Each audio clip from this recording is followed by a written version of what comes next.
So we're going to, a few things. I'm going to just provide some general introductory remarks. I know that I have a whole bunch of students here, so you're going to have to pay especially close attention to all of what's going on. This will be, if you have cell phones on, can I just ask that you make a point of turning those off, because this event is going to be recorded and webcast live. I'm just still trying to adjust to this strange, very loud mic. Okay.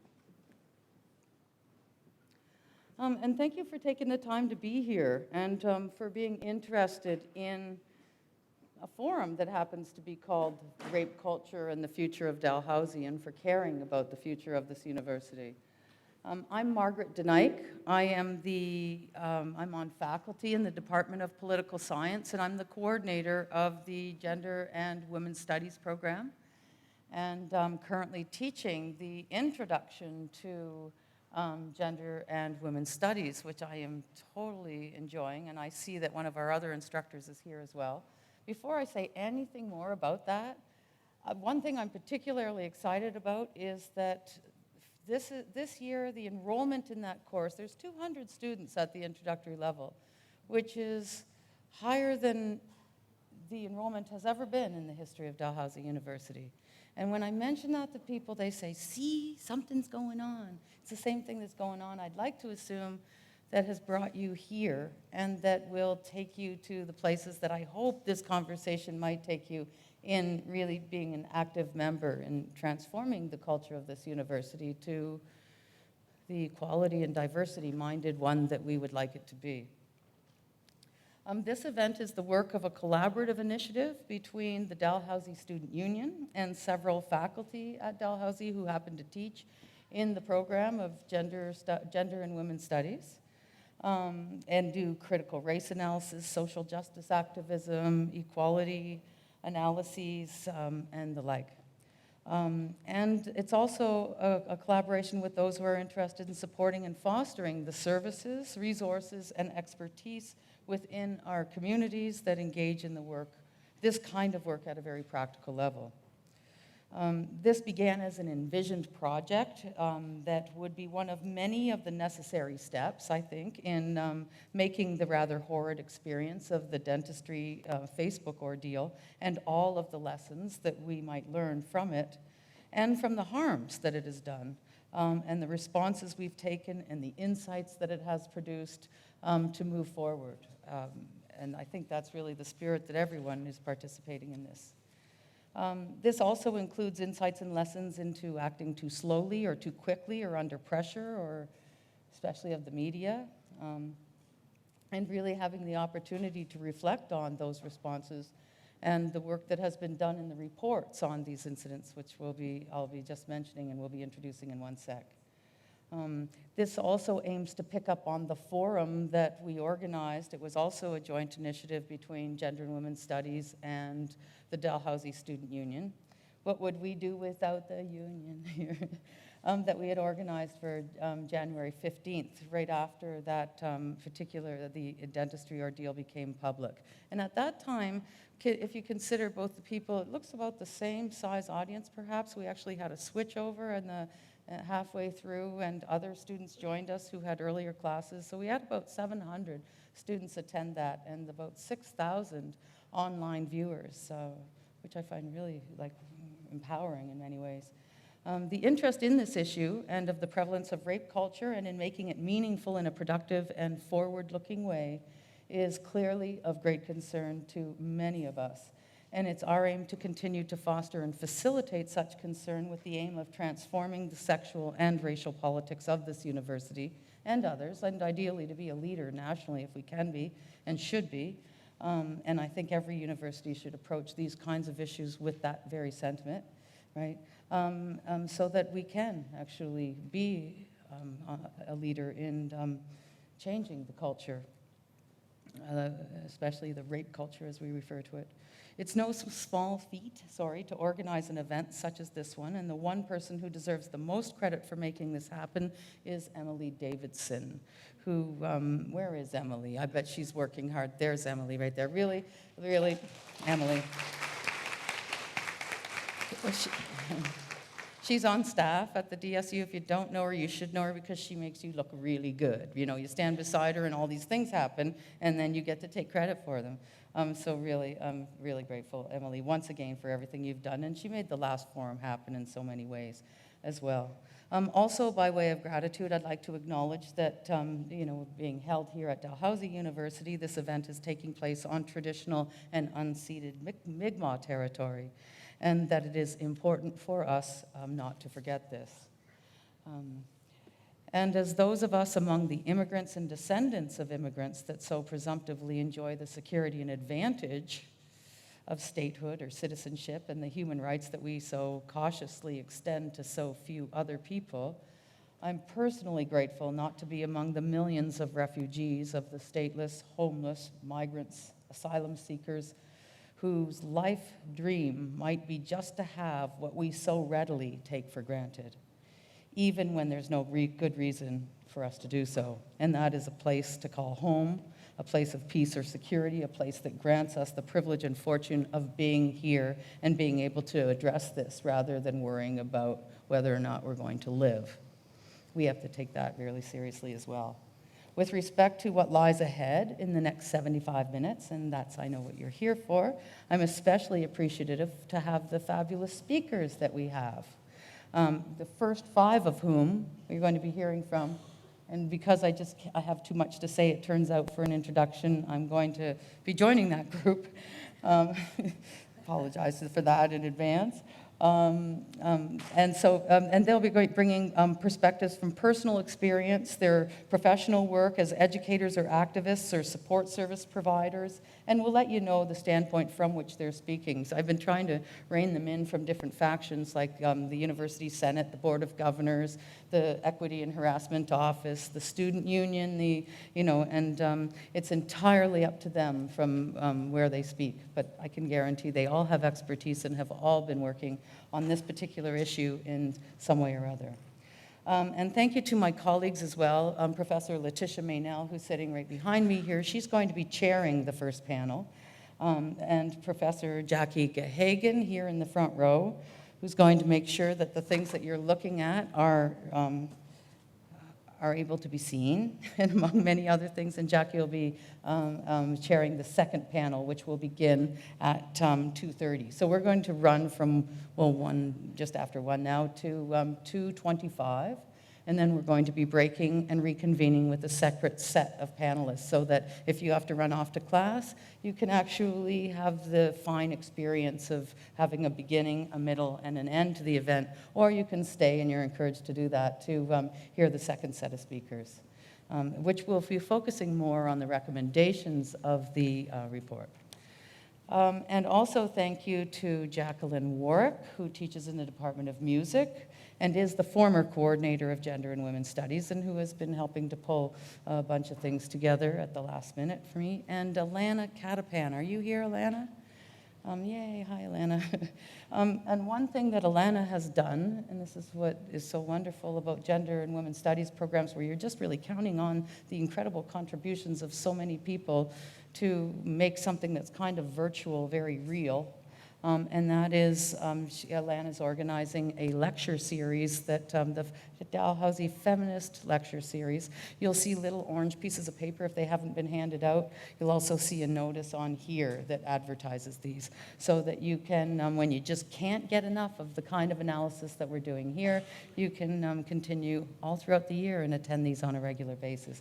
And hopefully we'll be able to pick up on that momentum and really just continue in the years ahead to have a feminist lecture series here at Dalhousie. And I'd also like to thank the DSU, really, for providing this room to us at no cost.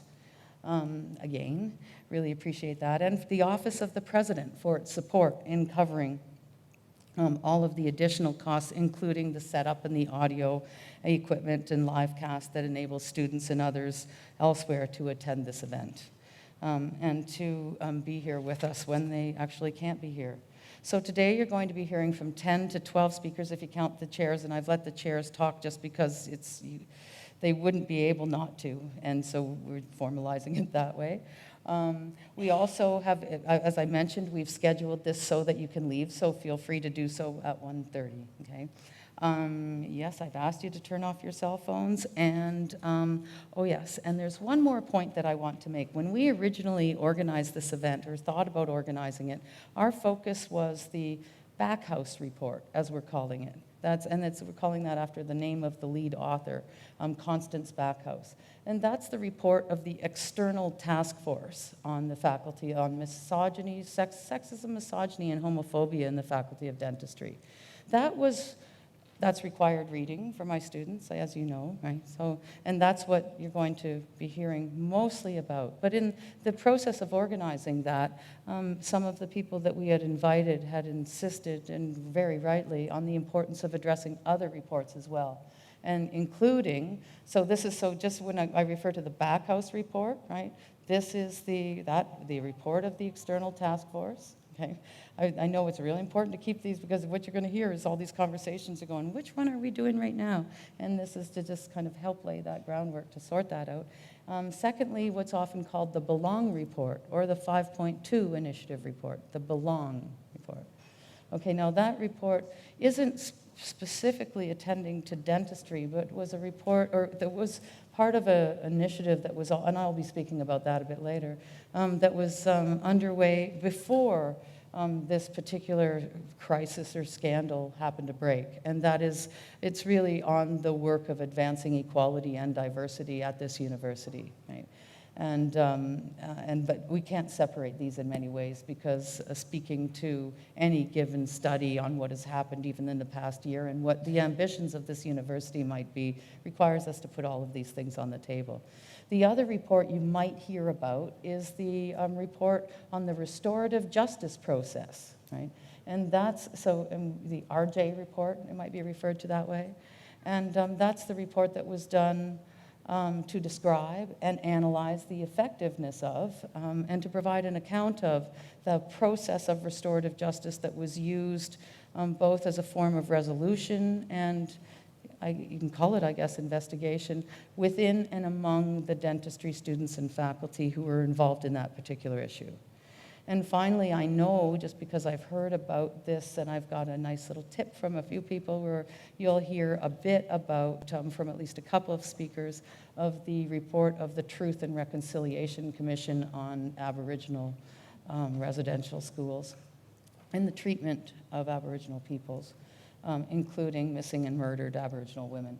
And this is, a report that wasn't produced from within this university, unlike the first three, but I think is important for us to consider with respect to, our understanding of how we're going to be moving forward and using the expertise and the insights and the studies that have been done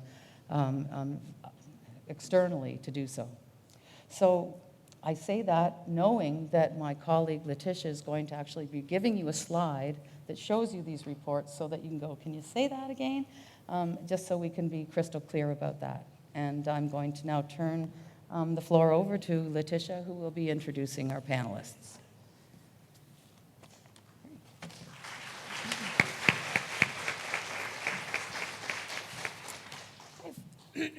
So I'm going to keep the introductions very short and sweet, with the idea that people can add more relevant detail if they want to. I'm going to go through the panelists in the order that they're here, but I'm going to introduce people on the order that they're on my slides, because that's easier for me. So, of course, you know Margaret, so I'm not going to talk any more about her. We also have Kathleen Reid here. Kathleen, yay. Kathleen is the DSU VP Student Life. She's also an IDS student and a creative writing student, so that's her perspective. Naomi Metallic is, there's a whole bunch I could say about her because she's a very cool person. But I guess just for here right now, I'm going to say that she's a lawyer who's of Mi'kmaq ancestry and is currently serving on our board of governors. So she's really a board representative for us, but comes with her unique insights into the kinds of stuff we're talking about. Dr. Isaac Saney is the director of the Transition Year program. He's been a part of Dal's faculty, teaching here for 25 years. Wow. so he's my hero. He's a Cubanist in his training and historian, and has worked on social justice issues, anti-war activism, anti-racism activism. And I guess that's it. And then we have Kim Sweeny, who's the DSU Sexual Assault and Harassment phone line coordinator, is that right? Who's the representative of that project? Yeah.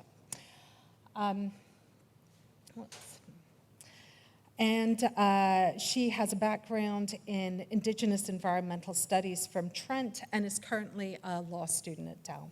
Okay, so that's who we've got. Me, I'm a philosopher. I teach the Philosophy of Sex and Love course, and I also teach an applied ethics course that's about ethics and science, science being traditionally Eurocentric and male-dominated. So if you've read the report, you can see how these two areas of concern might lead me to have opinions about this stuff. Okay. So just to give a little bit of a historical overview about what we're talking about. It is, of course, a complex, multifaceted issue, but I've got here sort of main points, main events. So we have 3 reports, each responding to the DDS 2015 Gentlemen Facebook group, and also the related climate around sexism, homophobia, and racism in the Faculty of Dentistry. That class, the DDS 2015 class, had 19 women and 19 men and 8 qualifying program students. The Facebook group had up to 16 members, but 13 were discovered in the screenshots, including a guy called Student B in the Backhouse report, who's also called the whistleblower. And when the Facebook group was discovered, and it was discovered, the whistleblower basically showed it to one of his female colleagues. That's the discovery.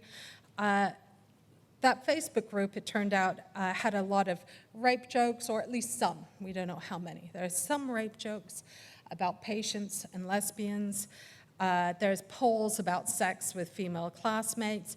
And there's a bunch of stuff that we could classify as toxic masculinity or rape culture or homophobia.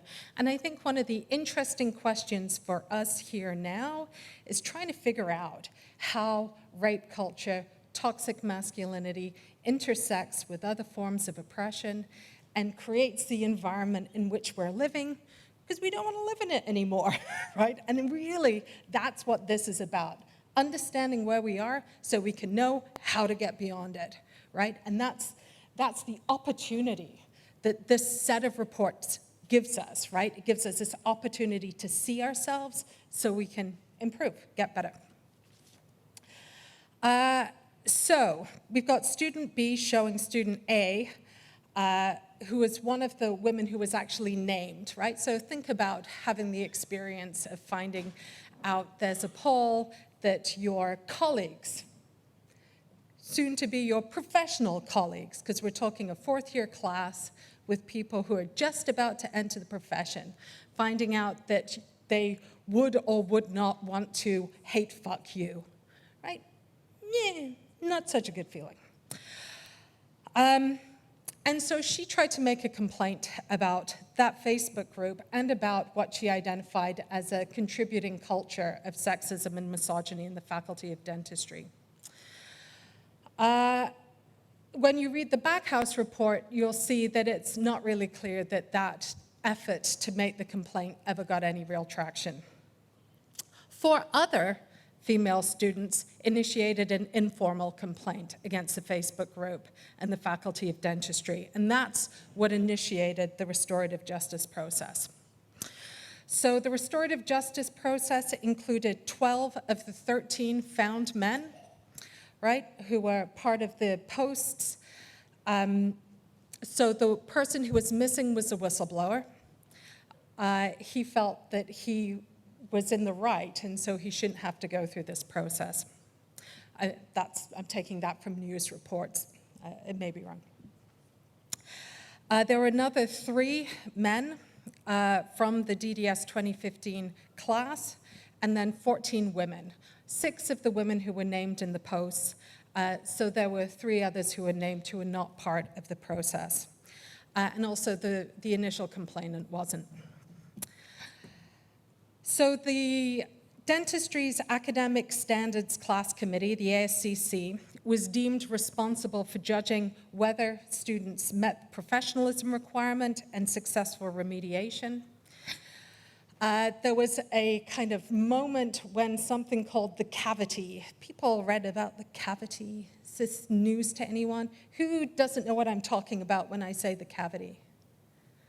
Okay, so the cavity was a little area that was just off from the student lounge, which had this, so the student lounge is this kind of private space, and then there's this little private space off it, which I guess is kind of leftover area without a real, what imagines this? I haven't seen it, so I don't really know what it looks like, but it's described as being completely covered in graffiti, right? Quite a lot of the graffiti being of a fairly sexist or homophobic nature, and some racist graffiti as well.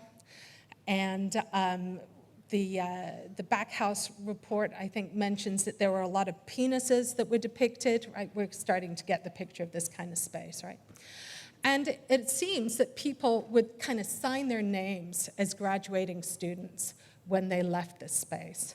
Also, it was a student had complained about the space, but it hadn't been painted over until this process started. That's my understanding. And for what it's worth, if people know I'm getting facts wrong, feel free to interrupt me. There's a lot of material to get your head around, so, you know, it's a challenge for all of us.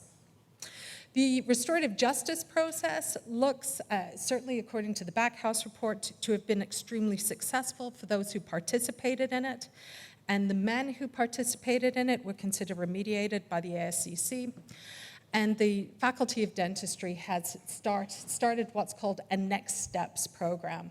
I don't personally know what exactly is involved with that, although there is a website about it. And I looked at it and I was like, I still don't really understand what's happening, but it gives some indication. Okay, so those are framing facts. There's other stuff, and please feel free, once we start the discussion, if you think I've left something out that's crucial, to address it. I'm just gonna whip through the reports. The first report was Belong. That came out on March 5th. It's part of President Florazone's strategic directions, right? And so here's the strategic directions kind of overview. You can find it online if you're interested in the strategic direction of the university you're at. And 5.2 there was to foster a collegial culture and grounded in diversity and inclusiveness. Came from university-wide consultations. It's internal. So this is about people who work at Dalhousie, looking at Dalhousie and saying, what would we like to change? It's also, I think, worth noting that there's a certain amount of cynicism that's even expressed in the report. I kind of worry that nothing's going to change. And so, worth noting. And it addresses university-wide issues. They make 66 recommendations. Next, we got the Restorative Justice Report. That was released in May 22nd, and that really reflects the observations and the experiences of the facilitators and participants of the restorative justice process. So it's very much an internal report. It's internal to Dalhousie, and it's internal to that process, right? Really reflecting what people in that process thought of that process. And it addresses both the Faculty of Dentistry and the Facebook group. And it's got about 32, I say ish, recommendations because they're not neatly numbered the way the other ones are. Then we have the Backhouse report.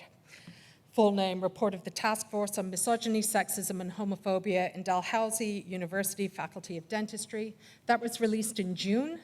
That was commissioned by President Florazone, although there was a statement made by members of the Dalhousie community, I was one of them, asking for an external report prior to President Florazone's initiating this. It looked at the Facebook group, the university's practices and policies. So not just the policies, but the way people were actually following them, right? Looked at the handling of the Facebook incident and the practices within the Faculty of Dentistry. The crucial thing here is it's external, right? And so you don't have the authors kind of negotiating internal politics, right? Which, you know, we all know if we have any kind of political vision at all that we're constantly negotiating politics around our lived spaces, right? So they're free of that. And they make 39 recommendations. Now, I'm going to talk about a fourth report, which Margaret also mentioned, and that's the Truth and Reconciliation Report. That, of course, was also released in June and was created by the Indian Residential Schools Settlement Agreement, and is about specifically the abuses of children at residential schools, but of course about the harms of colonialism that history was a part of. And one of the reasons I really wanted to mention this is because I think it provides this useful model for what we're trying to do here now, right? So we've got these three reports that describe the current state of things at Dalhousie. And we know it's not just Dal, right? We know there's toxic masculinity throughout our society, right? But it's kind of seeing that, knowing where it came from, that helps you to figure out how to move beyond it, right? So there's a report written by a colleague of mine called Remembering for the Future. And I think that's what the Truth and Reconciliation process is kind of about, right? That we really understand where we're coming from, we look at it, warts and all, we see how ugly and awful it was, because when you know that, you can figure out how to move on, how to get beyond it, and you can try and help the people who've been harmed by that to heal. So in a sense, of course, it's such a bigger thing, what's being addressed there. It's the history of Canada, right? Than what we're talking about within our university here now. But those insights about colonialism filter into this place here. And of course, our insights about toxic masculinity filter out into the broader culture. This is 94 calls to action. So the main themes, and I think we'll see the first two are really talked about in the first part of this panel, I hope. The main themes of the Backhouse report, and these are just numbered on page 3. The culture within the Faculty of Dentistry permits incidents of sexism, misogyny, homophobia, and racism. And the Backhouse report makes it pretty clear that it's not just dentistry. This happens in other places on our campus too. There is distrust and suspicion about the university's response to reports of discrimination. And so there's an interesting question here about if we're going to move forward, do we trust the university to do that? Do we trust the decision makers to actually, do a better job of supporting social justice and protecting people from the harms of injustice? I always find this kind of frightening insight.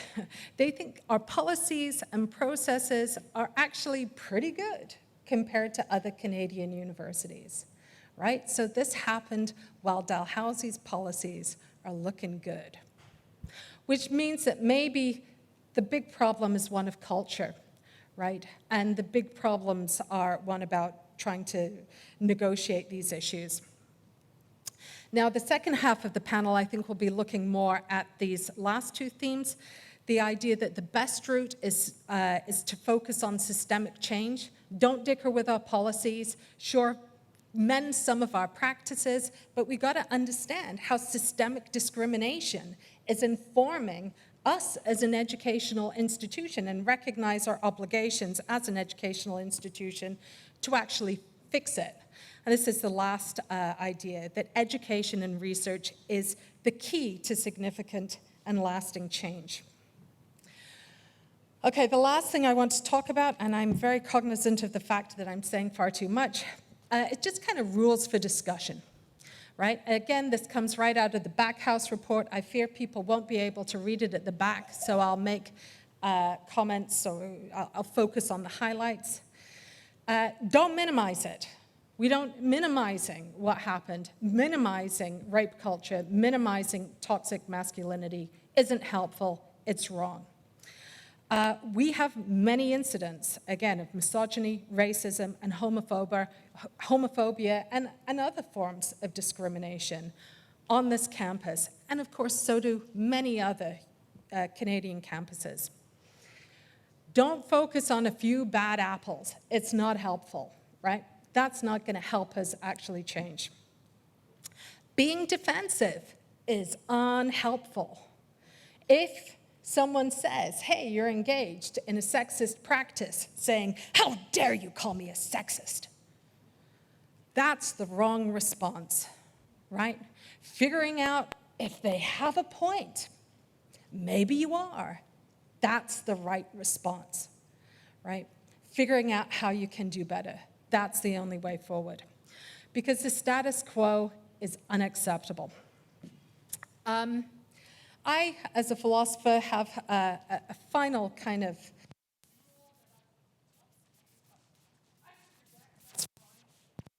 Here am I coming up again? Oh, there we go.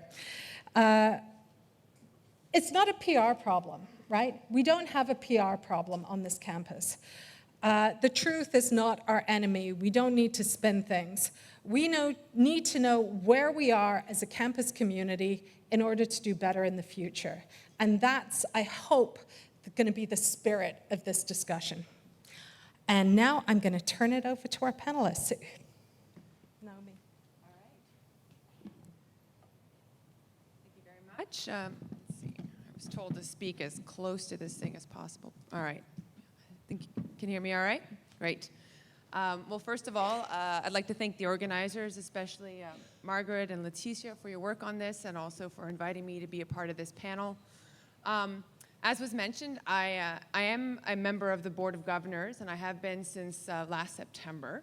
But I'm not here today to speak on behalf of the board. In fact, the board has not met since the time the report came out in June. Our first meeting is this Thursday, so that'll be our first opportunity to discuss the report. And even if we did discuss it, it's not my role. The role is the chair of the board to speak on behalf of the board. So I'm just here speaking on behalf of me. That's okay, because I have plenty to say on my own behalf.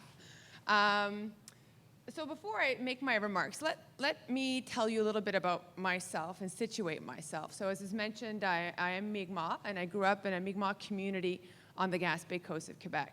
I am very proud Dalhousie alumni. I came here when I was 18 to start an undergrad, and I've stayed here pretty much ever since, except for 2 years little travel to Ottawa. And I've done both my undergrad here, did a BA, and also my law degree. As a student, in fact, I actually worked at, it was then called the Employment Equity Office, which is now the Human Rights, Equity, and Harassment Prevention Office, I can't even, no one can say the acronym, but that office. Maybe they'll go back to equity. But I did work at that office half the time I was in undergrad and the whole time I was in law school. So I think that's where my commitment to equity issues probably took real root. One of the things I'm especially proud of, and I'll speak a little bit more about, is being alumni of the Indigenous Blacks and Mi'kmaq program at the law school. Have most of you heard of that program? Just kind of show of hands, how many of you know about it? Okay, not too many. I'll explain it a little bit more after. Thank you. So I graduated, I've become a lawyer, and I've now been practicing for about 8 years. I work in private practice in a firm here in the city. And I specialize in Aboriginal law, and myself and some of my colleagues work very closely with First Nations from Nova Scotia, New Brunswick, and other parts of the country on all kinds of different matters. And I also do quite a bit of work in human rights law and constitutional law. So that's a little bit about me. And now to talk a little bit about what I was invited to, which was about the Backhouse report and responding to it. Unfortunately, I don't have yet, although I've read it, a fully formed, articulate response to the report. Not yet. I'm still working through that, and I'm sure I'm going to have many more opportunities to work through that. But I do have an observation, At least I can start with that. From both the Backhouse report and the Belong report, it is clear that we, and when I say we, the university, the institution, and those of us working in it and attending it, are striving for ways to combat and dismantle a culture of systemic discrimination. Okay?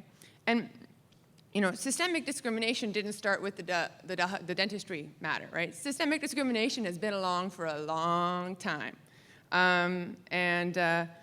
So this is not new, as has been said. What does, I think, add an interesting dynamic to what happened with dentistry? It's just the whole sort of culture that technology, or what technology brings to it today. What I'm talking about is internet, Facebook. Now, with our access and the lives we have online, which are kind of separate from our day-to-day lives in some respects, it does present particular challenges, I think, in addressing systemic discrimination that were highlighted in the dentistry matter, all of this stuff on the Facebook. And I'm not saying that this point in time is any worse or better than any other particular point in time, but it's just a particular form of how systemic discrimination is sort of manifesting itself.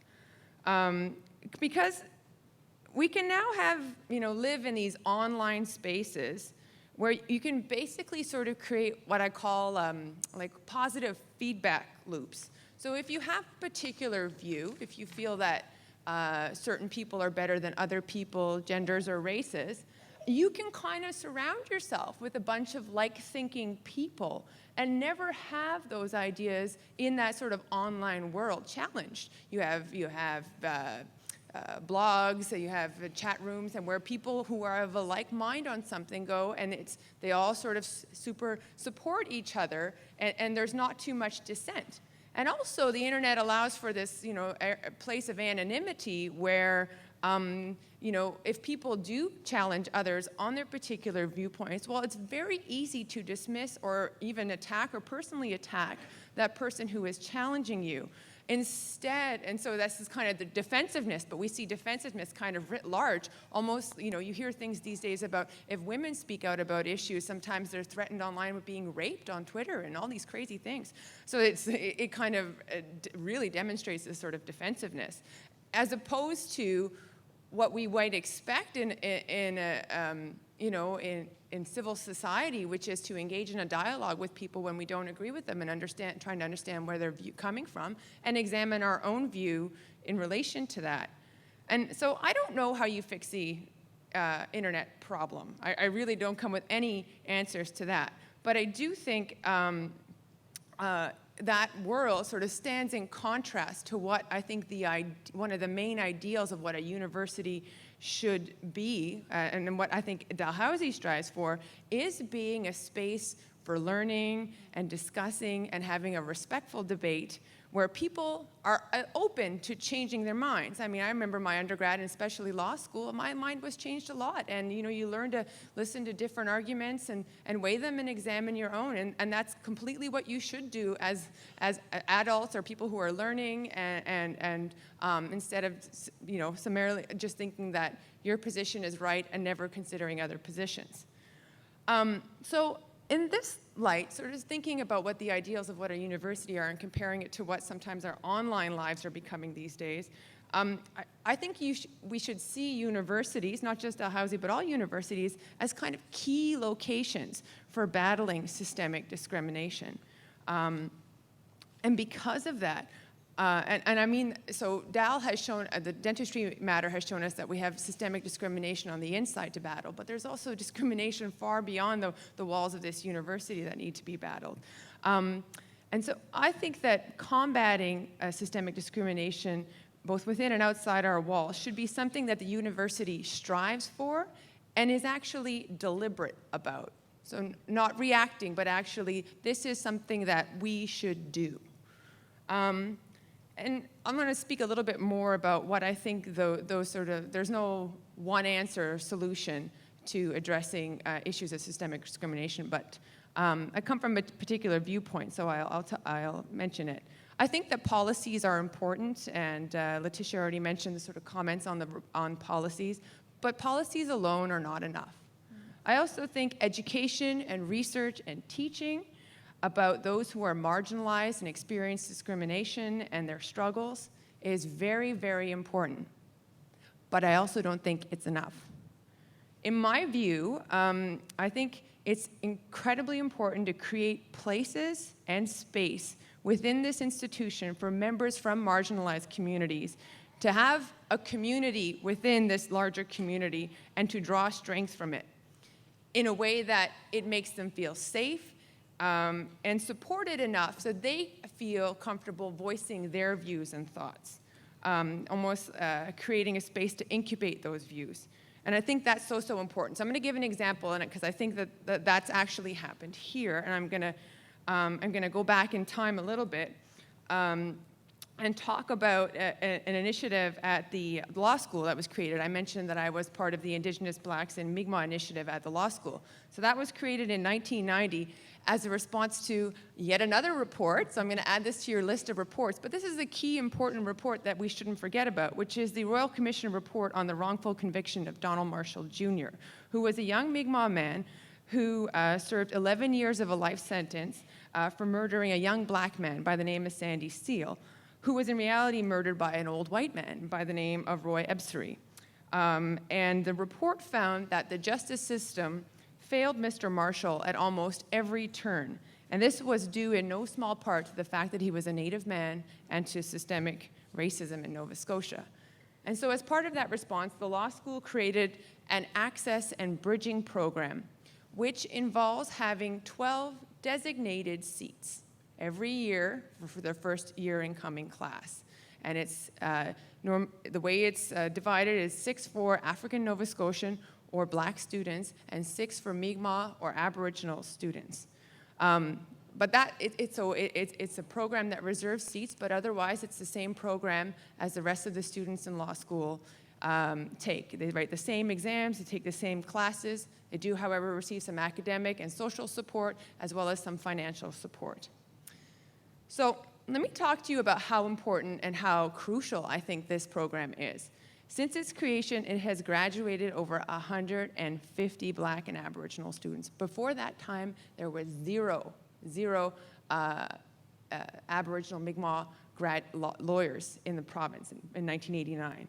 Now, there are 46 Mi'kmaq lawyers practicing in the province and 44 African Nova Scotian communities. And that's only in the span of 25 years. That is significant. Nova Scotia has the highest percentage of of Black and Aboriginal lawyers compared to other provinces. So, and that's not by accident. That is a direct result of having a program that had reserved seats. And it's not just the numbers. Let me try to bring home why I think this is so important. These people, including myself, who are graduates from the program, they hold positions in firms, in government, in-house counsel for various Aboriginal organizations and African Nova Scotian organizations. So they work in a bunch of different workplaces. They also sit on all kinds of boards, including the Board of Governors, Nova Scotia Legal Aid Commission, school boards, municipal boards, all kinds of places. They're there at the table. So, and had they probably not reached the stature of being lawyers and doing what they do, they perhaps may not be holding those roles. But they all sit on all kinds of boards, and they're making a difference. And what I've experienced is that when we're participating in these boards, we are, by our very presence, and also by the fact that we came through a program which created a community by having 12 of us together, and every year there would be more African Nova Scotian and Mi'kmaq students. We would actually have a community where we could talk about issues of racism and systemic discrimination, and we knew that that's what the genesis of the program or the initiative was. And so we feel comfortable talking about those issues. And so I think that's really important, because you can educate somebody until you're blue in the face about, systemic discrimination issues, but we're busy, everyone gets busy and they forget. But, for the people who live it every day, you need them to be around to remind you about what it is that they experience. And it's just, I just can't say how important I think it is that representativity and having people within the institution, not just students, but students are key, but also faculty and staff, from various communities being here and also being supported as communities. So not just having one or two people, that's tokenism. That's just saying we have people, but actually not supporting them. What we need to do is create communities, and I think this can apply to the LGBT community here as well, and women. And they have to have the space to be able to feel comfortable to be able to speak about their issues. And then I think when you have that community, it kind of creates this natural support network where then you feel comfortable enough to raise issues with other people. Because, well, of course we want other people to fight our battles, but we also want to fight our own battles. I think I've probably talked enough, and I'm going to pass it on. Thank you. Great, thank you. And next we have, Kathleen to speak. I'll just remind people to keep an eye on time. No, it's great. Hi there. Hear me? Good. Thank you. My name is Kathleen Reid, and I am the Vice President of Student Life here at the Dalhousie Students Union. And in my position, I've found myself in charge of making sure that students have a safe and fun time here at university, but I've also found myself as had the honor of being kind of a leader here for students on campus and making sure that students feel safe and included on campus as a female in student government. So I'll start off with some things that I found from the report that were very poignant in my mind. As was stated before, there are no obvious right answers, but there are some wrong ones. So minimizing what happened here at our institution is wrong. This is not an isolated incident or a case of a couple bad apples. This is an illusion to think that ridding the university of said bad apples would cleanse it of inequity. We currently live in a sexist, racist, heterosexist culture, and in order for us to lay groundwork and make change, we must actively recognize this. So turning a blind eye to these internally complex systemic issues is what forms this culture in the first place. A lack of education of basic consent and basic respect from the early years, and an overexposure to a misogynistic culture that normalizes and desensitizes sexualized violence and sexualized assault. All of the above contributes to the current overwhelming reality of rape culture on campuses, not only here at Dalhousie, as was stated, across Canada today.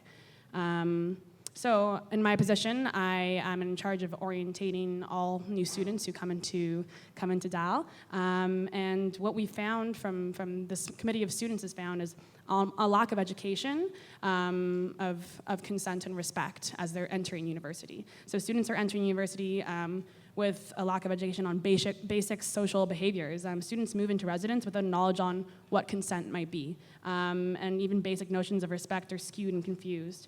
So we need to ensure that students are entering our institution aware that the current reality of rape culture and to be aware of the ways that each human contributes to that culture. So who does have the responsibility for that? Often the responsibility is disproportionately taken on by women and trans people who are also the ones most impacted by sexual and gender-based violence. So this is a huge issue. This dialogue has already started. We need to ensure that students are currently entering our institution aware of what's going on, and this dialogue has already started between student leaders. It's important to realize that the report recognized that students have expertise on combating these issues, but the power will lie in the institution if it collaborates and takes on the lead from student leaders. So we need to realize that students are the ones who are experiencing this, and therefore they know exactly what needs to be done. So currently that leads us to a lack of trust between the students and the system right now and the institution. The trust between the students and the university needs to be mended, as was stated before, and we think this can be done if there is a way for students to relay information to the institution in a way that they won't be reprimanded. So a recommendation made in the report was an ombudsperson. So students have the opportunity to speak to someone who may have a bird's eye view of what is happening within our institution, and that can be incredibly important for students and making sure that they feel comfortable within their institution. And finally, There are currently these departmental silos, not only between the university and within the university programs, but between the students and the university. And to build the capacity and the scope of the ways that students can contribute to better our community is to break down these silos and have people work collaboratively together. And I believe that this is an incredibly important way to combat the issues stated in the report. I'm hoping to speak more about that today, so I'll keep it short. Thank you. That's great. Thank you.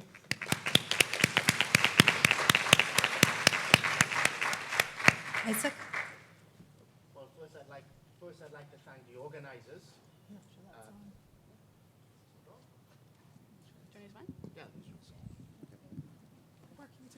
Always solutions.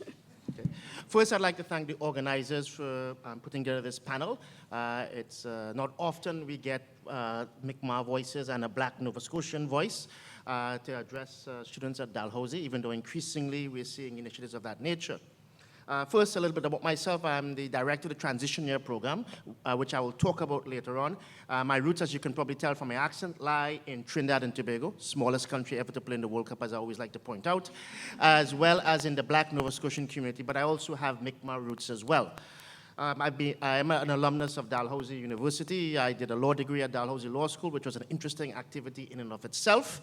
And I've been teaching at Dalhousie for, I think it's 25 years. No, I can't remember, but I've been here quite a while. And as a student here, I remember some of the issues that I'm going to sort of echo that Naomi raised. First of all, I'd like to also I'm very happy that it was acknowledged that we're sitting on unceded Mi'kmaq territory, because I want to provide some historical context. Because while we're talking about, and the Backhouse report and these reports sort of spring from the impetus of what happened to the Dalhousie School of Dentistry, it's important to understand that, particularly in the Backhouse report, racism is mentioned quite often, sort of like the ticking time bomb. And I want to talk a bit about this because quite often the issue of what's happened to the Mi'kmaq Nation and happened to the African Nova Scotian community, the historical community, is often relegated to the margins. We sit in unceded territory. And Halifax sits on that, is part of that unceded territory. And probably many of you know that in 1749, the official founding of Halifax, Cornwallis, the so-called hero, right, put a bounty on the lives of Mi'kmaq women, children, and men.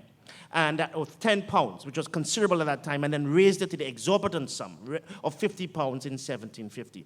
So we have this history of the dispossession and their attempt to exterminate, not assimilate, physically exterminate the Mi'kmaq Nation. I mean, typhus had actually run through before the founding of Halifax and decimated the Mi'kmaq population by 75%. So we have this history, and we have the residential school systems.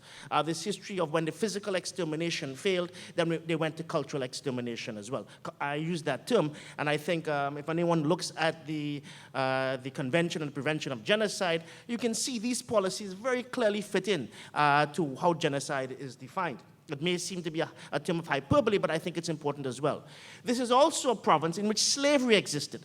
How many of you have been down to Grand Parade Square? How many of you been to Pier 21? I mean, those are places where Africans were sold. I actually teach a course, and I'm going to get to this because while my full employment is at Dalhousie University, and I'm grateful for that, I'm also an adjunct professor of history at St. Mary's. So while I've taught in the Dalhousie History Department, I've found the space, the only space to teach academically on the experience of people of African descent has been at St. Mary's University. And I teach a course, and we're actually going through slavery right now. And Halifax was replete with this, the auctioning and the selling of people of African descent. So while Africans came here as immigrants, they did not come here as settlers. Okay, they were forced here, right? And this is a discussion we're now having in terms of what is the relationship of people of African descent, the historical community, with the Mi'kmaq Nation, who has hereditary rights and who have claims that have been violated time and time again in this province. And so Dalhousie sits within this particular context. And this issue of racism, this issue of the devaluation of the Mi'kmaq people and of people of African descent has been long at the core of not only Nova Scotia, but also for a long period at the heart of Dalhousie. So I'd like to quote, for example, and some of you who have come to Dalhousie have made the walk up through the quad, and you've seen that plaque which acknowledges and celebrates Dalhousie's founding from the Reid and Kathleen, okay, which was basically a privateers, i.e. state-sanctioned pirating raid that during a time when the truce was going on, privateers set out from Halifax and raided the customs house at Kathleen, Maine, stole that money and used that part of that loot to found Dalhousie. So there's a long, interesting history about Dalhousie University. But this is what Lord Dalhousie, who was then governor of Nova Scotia at the time, and whose Dalhousie University is named after. This is how he described the black refugees. And the black refugees is the second major wave of Africans escaping from slavery, we can argue, who end up forming, in terms of numbers, the foundation of the African Nova Scotian community. And this is how he described the African immigrants, right? He described these people, slaves by habit as well as education, no longer live under the dread of the lash. The idea of freedom is idleness, and they are therefore quite incapable of industry. So this notion of racism, which engulfed and sort of Nova Scotia because of slavery and the segregation that existed, was alive at Dalhousie University. Now, I happen to teach and direct a program called the Transition Year Program. This program was founded in 1970, but it actually comes out of joint struggles of the Black and Mi'kmaq community. At the heart of this program is one of the greatest Nova Scotians, Dr. Burnley Rocky Jones, who was very instrumental in struggling for social justice in Canada, but particularly in Nova Scotia. This program was created to attempt in its own small way to redress the fact that there were no Aboriginal faces. There were no African Nova Scotians from the historical community on Dalhousie campus. Yes, there were black students from Africa and the Caribbean, but there were no members from the historical black community that had been rooted here for 200 years. Okay? So this program was created, and out of this program, just as with the IBNM founded in 1990, out of this program we have produced lawyers, we have produced professionals, we have produced architects, we have produced people who have gone into the nursing field, we have produced a number of graduates who have then gone back and made very important contributions to building the Mi'kmaq Nation and building the African Nova Scotian community. And the late Rocky, who passed away in 2013, always said, of all the things he had been involved in, and there were numerous initiatives, this was the most important one he had been involved in. But the fact that the TYP exists and can occasionally be trotted out, and just as the IBNM, by Dalhousie administration, to say, look, here we are open to both the Mi'kmaq Nation, Aboriginal community as a whole, and to the African Nova Scotian community and African Canadians as a whole. Look, we have the TYP and they have the IBM. This has not solved, and this has not addressed the issue of systemic discrimination that exists throughout Nova Scotia, but we find reflected also at Dalhousie University. So, for example, recently we had the Islamophobia, which people don't know, which is very recent, within the last year, where all sorts of anti-Islamic graffiti was written in the new building and had to be painted over. Then we have the discovery of last year of an entire room in the Killam Library, okay, decorated, I use that term sarcastically, of course, and with a great deal of pain, with all sorts of racist epithets, the N-word and everything, go home and all this sort of stuff. And what happened? That gets painted over. And the university doesn't launch a campaign to deal with this particular struggle, right? We have an incident at the Grad House where, for example, L. Jones, Halifax's poet laureate, was actually presenting at an event organized by the African Students Association. And she was forced down from the podium because people complained. And we're trying to deal with that. And there was supposed to be a number of workshops that was supposed to be done to address these issues. None of those emerged. So we have this history. And when I was a student here, a member of the Black United Student Society and other associations, we were dealing with these issues. And they still continue to exist as well. We have the fact that at least after a long delay, we finally, thank goodness, have an Aboriginal Studies minor. But why can Dalhousie University, I would argue, the so-called Harvard of the East, as it sometimes like to portray itself as, okay, the preeminent university in Atlantic Canada, why did it wait so long to have an Aboriginal Studies minor? We're now struggling to put in place a Black Studies minor here as well. The courses exist. Time and time again, we've run into roadblocks, but it goes without saying. Dalhousie is in Halifax. Halifax is in Atlantic Canada. Atlantic Canada has the Mi'kmaq Nation, which are a sovereign nation, and you have a long-standing population here of people of African descent who ended up here because of slavery and because of forced migration. And yet Dalhousie, in a sense, in its curriculum, refuses to acknowledge all of this. And I think this is one of the issues where we need to advance on. Naomi mentioned the issue of policies and political will. One of the problems I have at Dalhousie is, one, I've met people, who have been in the administration, who've been really supportive of these initiatives. You know, well-meaning people who I consider allies and I've worked with. But my concern is quite often well-wishers can retire. Well-wishers can leave a university. So quite often you're hoping to have the conjuncture of well-meaning people to advance certain policies, right? And then they go. So where's the institutional commitment? Now, one of the things I'd like to say is, and this perhaps sounds quite cynical, is many people see this opportunity, an opportunity in the scandal at the School of Dentistry, as a window in which to basically address these broader issues of racism as well, okay, which have been ignored.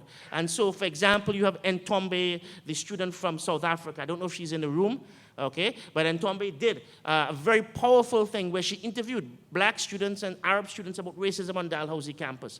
And the response of the administration, they talked about experiencing racism.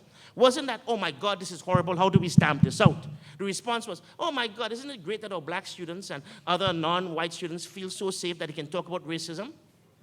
I mean, where is the outrage? And so these are very important issues, right?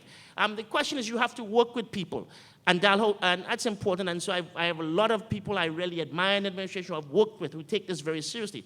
But an issue as well is you have to have institutional mechanisms, structural institutional changes that make this not dependent on one or two well-meaning people who, when they retire, they leave. There was a vice president academic many years ago I worked very closely with.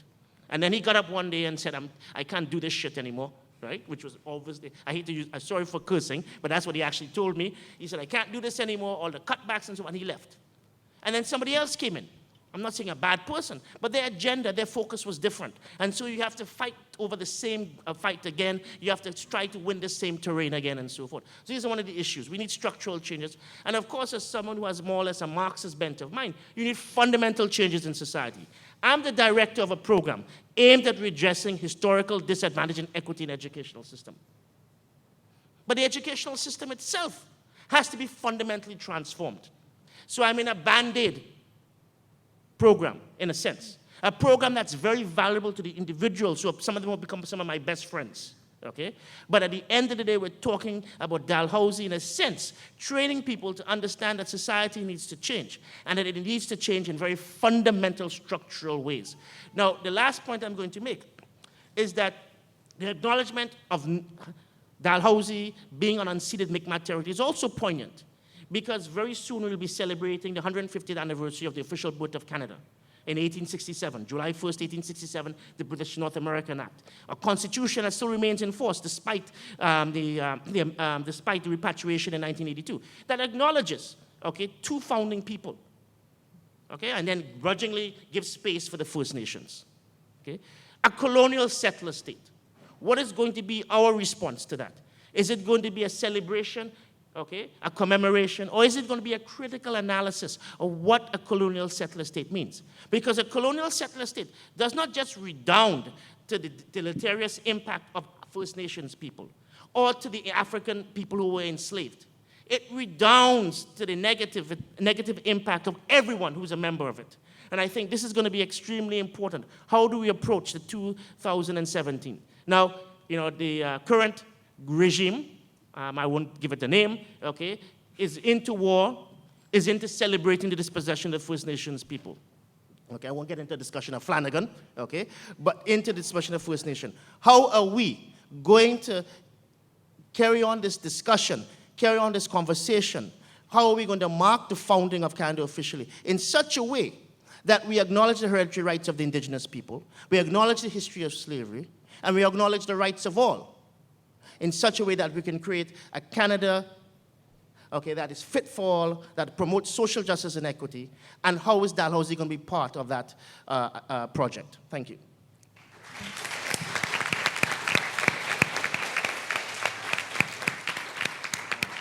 Again, I'm worried we're going to run out of time, so keep it.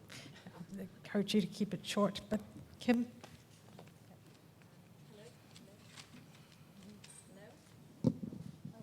It may not reach. Oh, okay. The moving microphone. Hello? Can you hear me now? Closer.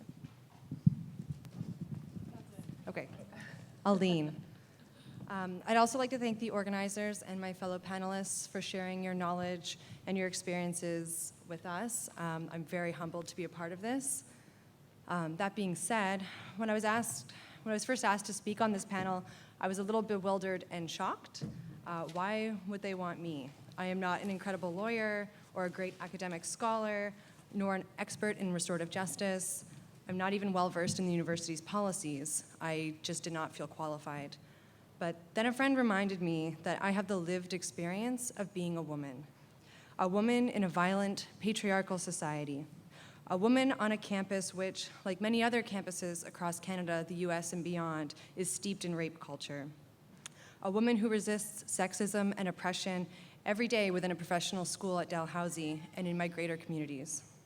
A woman who is raising my son as a feminist. And a woman who is doing on-the-ground, grassroots activism to address systemic issues of misogyny, sexism, homophobia, transphobia, ableism, and racism. And more importantly, to me anyways, to support those persons who have experienced various forms of harm in these often layered and interconnected ways. So those are the two things I'm going to take my very brief time to focus on: harm and activism.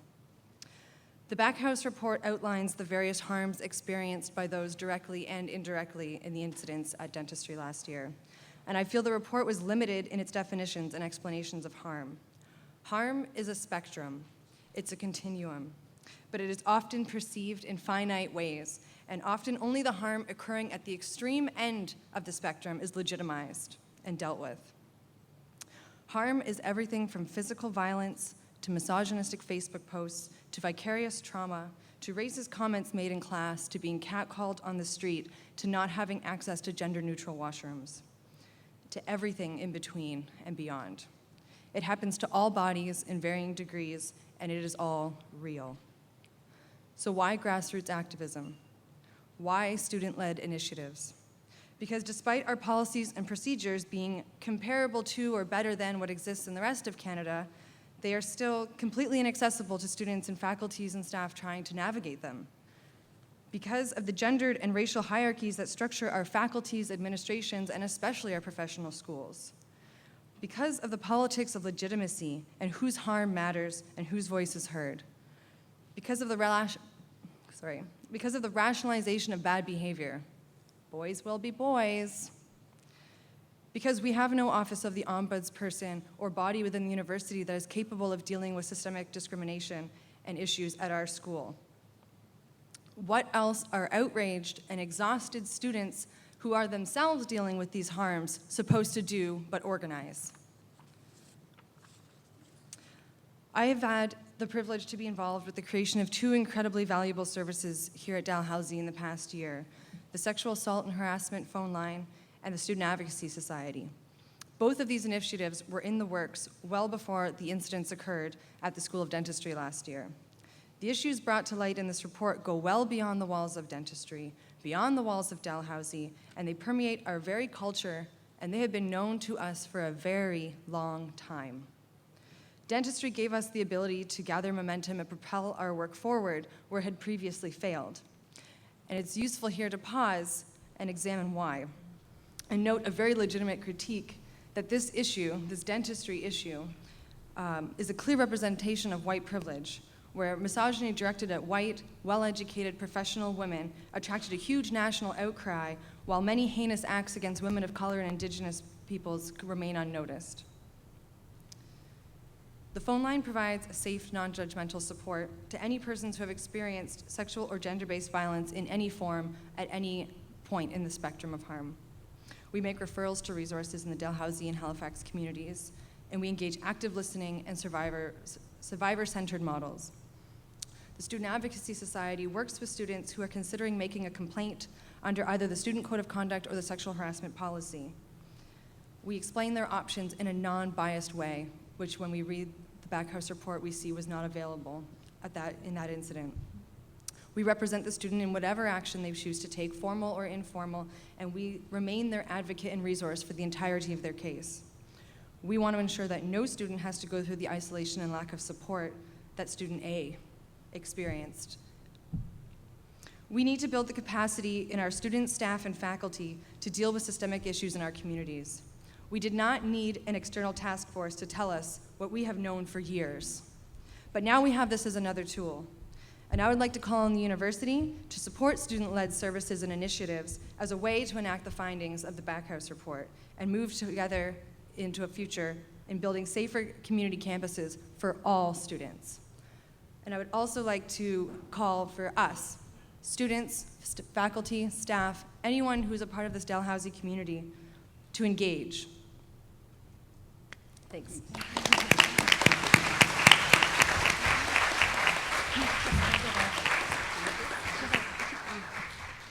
Margaret, I could give you 2 minutes, but Give me then 2 minutes, okay, 2 I can minutes. I can do No 10 more than minutes, 2. 2 minutes, as you know, or some of you do at least. I want to just make a couple of points here, and that is as the coordinator of the Gender and Women's Studies program here at Dal, and I can speak about that. From that, is this working? Good, got it, thanks, okay, all right.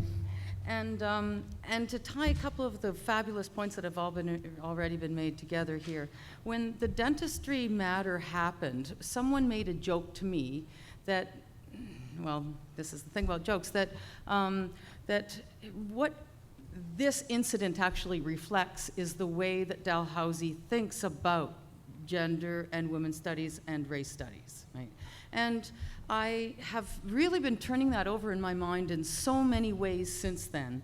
And this is in part because what makes this university stand out is how little resources there are to these kinds of programs. In fact, it's actually stunningly remarkable. Like, we'll often hear Dalhousie being put among the top 15, in the U15, right, the top 15 universities in the country, but we'd be the only one that doesn't have a standalone appointment in gender and women's studies, which is often gender, women's, and race studies, or, right, it really is the place where you do the very kinds of analyses that furnish the kinds of fabulous insights that you've been hearing about, right, from structural discrimination, what blindness looks like, the misrepresentation or overrepresentation of some populations to the exclusion of others, the value of certain affirmative action programs, we study and analyze these things from the perspectives of all sorts of different disciplines, right? So this is, to me, one of the biggest challenges we have, is to make this kind of domain of study and area of critical analysis. It doesn't have to be the program, right? But this kind of work absolutely core and central and fundamental to every faculty, every discipline, every area of study. So that the obviousness of the cavity being like, are you kidding me? We have this tube of, like, is just like, we can't do this, is just like, is clear to absolutely everybody. It's not something that you can, toss back and forth and debate for a little bit. Now, okay, I know I've got 1 more minute. I know. 30 seconds. 30 seconds. So, but I'm going to use this then as a point. And that is that the tools we have are really crucial, right? The Belong report will be our major tool. You can go online right now and take a look at it, engage with it, and oh, what does this particular recommendation mean to me? It's even got a report card where, how are we doing at this institution on this front? Well, and this is really important, Letitia, or I wouldn't take the extra minute to do it, okay? Because I've been dying to say this. And this is that when I actually approached my dean when the hearings, when the consultations were taking place on this, particular, and faculties and areas and committees and student groups and everybody in the world, wonderfully broad consultation was taking place. And he said, this is the moment in Dal's history when gender studies can actually start maybe having the recognition and the significance and the resources and a serious consideration of the importance of that. So we took our faculty, divided us up, made these presentations in all of these different places. The associate deans, we had someone saying gender and women's studies, critical analyses of race, the importance of intersectionality, colonial studies, right? And someone in our, the graduate chairs, the Senate Learning and Teaching Committee, et cetera. And we then see the report at the end of the day, as fabulous, as comprehensive, as broad as it is, and the word gender doesn't even appear once in it. And this is while the dentistry stuff is going on, this is packaged up as something that is in part the university's response to the kind of sexism that we actually, and that's so normalized, the rape culture that we're, that it's our challenge to eradicate. And the and so to me, this is the challenge that we all, especially anyone who considers these analyses and critical analyses to be really important, the challenge that we have to pose to this university, to hold it accountable to taking this kind of critical analysis seriously.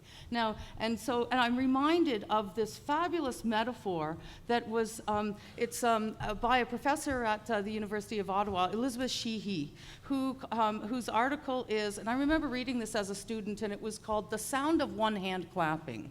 And what she's talking about is just the brilliant analyses that you see being brought before the Supreme Court of Canada, particularly in sexual assault cases, up until the early 90s, and the work that's being done by advocates for equality and in so many different ways. But the thing is this is what it looks like if only one person or one group or one program is advocating that. We actually need the administration to take this kind of work seriously. And it's one of the reasons why we're doing this today. Thanks.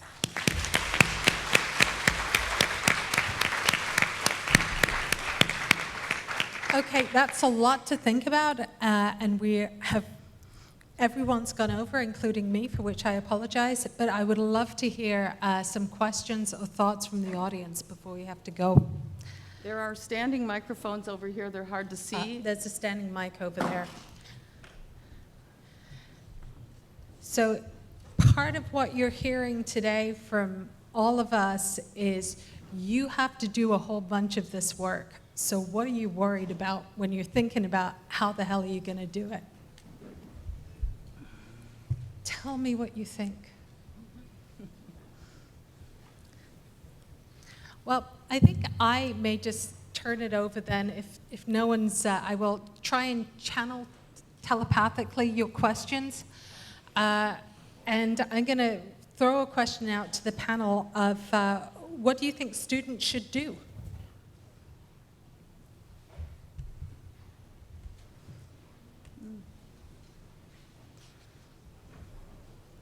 Well, I'll take that.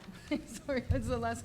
But did you want to speak? Because I'm just really so impressed with all of these incredible things that I have heard about students doing, and really just kind of voting with their feet on these particular practices and mobilizing us as communities and you as communities, right? So I know that Kim's going to speak to this, and the answer to why would someone ask me with Kim is when you were putting panels like this together, what you do are you ask the people who really have a lot of incredible things to say, who they also think have incredible things to say, and who have been doing really important work, and that's why Kim was actually recommended. So why don't you speak it in your word? Hello? Oh, okay. I guess in answer to what can students do, it's kind of like what I left off with was engage. So engage with these issues, have these discussions. When you see inappropriate behavior, call it out. Don't rationalize or justify it. Believe survivors. If someone has been brave enough to disclose something to you, maybe you don't feel like that's a legitimate form of harm, question that. Examine why you think that and believe that person and ask them how you can support them. Talk about these issues. Read the Backhouse report. Skim the Backhouse report. And organize in whatever way feels comfortable to you. Have rallies, create an organization, get involved with an existing organization. I think my greatest message to students would just be that we have knowledge and we have skills and we have the power to change. We just need to tap into it.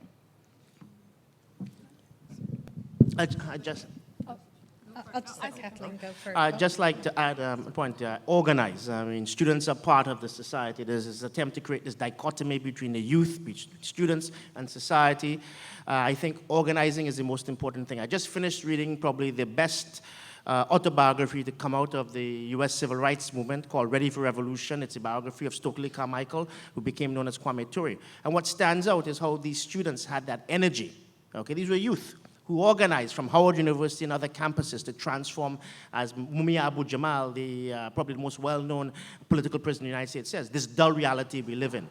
Organize, engage, educate yourselves. I was a student. We managed at some point to have a very important impact on Dalhousie for the limited time we were students here. So organization is the most important thing because you're part of the society and you can transform it. Kathleen? Yeah. Is this one? Great. As well, just one last thing to add would be peer-to-peer support. I think the most important thing to realize is that as students, we are in a community, and there's this concept of calling someone higher. So if you're aware of someone who may be acting in a way that may be offensive to other people, it could be your duty to let them know what's going on because they may not be fully educated. Like I said before, I've become increasingly aware that there are a lot of students here on campus who just might not have had formal education in their early years about respecting other folks on campus, and I think it's important to let them know in a respectful way of the responsibility to respect their own peers. Okay, yeah.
Yeah.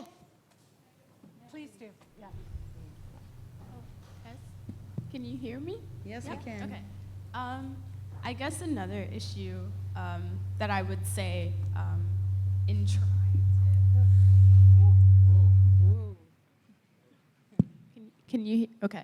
No. Another issue I guess I would say that's really big, and I guess it's would be going through the minds of a lot of students, is the fact that, I'm in the Gender and Women's Studies class, is the fact that talking about these issues, especially in Gender and Women's Studies, where we cover a bunch of issues regarding racism, sexism, it's just that it's an option. It's not backed by the school. I think that's very hard for a lot of students to be in a class like that. I was the one that signed up for the class. The fact that it's not mandatory and the fact that the school's not taking it seriously in trying to incorporate it into every class or have talks about it, have it be like a responsibility, which it should be. That's I guess what I had to say. I think it's very hard to want to speak out about this when the school that you're going to doesn't think that it's that of an important topic. So, yeah. Am I on again? Here we go. I think actually that's a great place at which to end this discussion. I'll just project. Okay, so thank you very much. I think that's a real food for thought for all of us, and particularly this idea of collaboration between faculty, the administration, the staff, and the students working together to find ways to amend our culture. And I'd like to, if you would join me all in thanking our panel.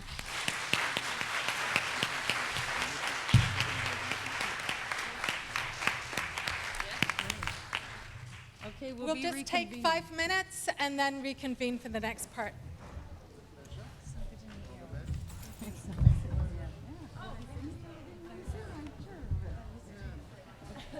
Thanks for doing this. Yeah. Okay, so I have the other name tags. Good.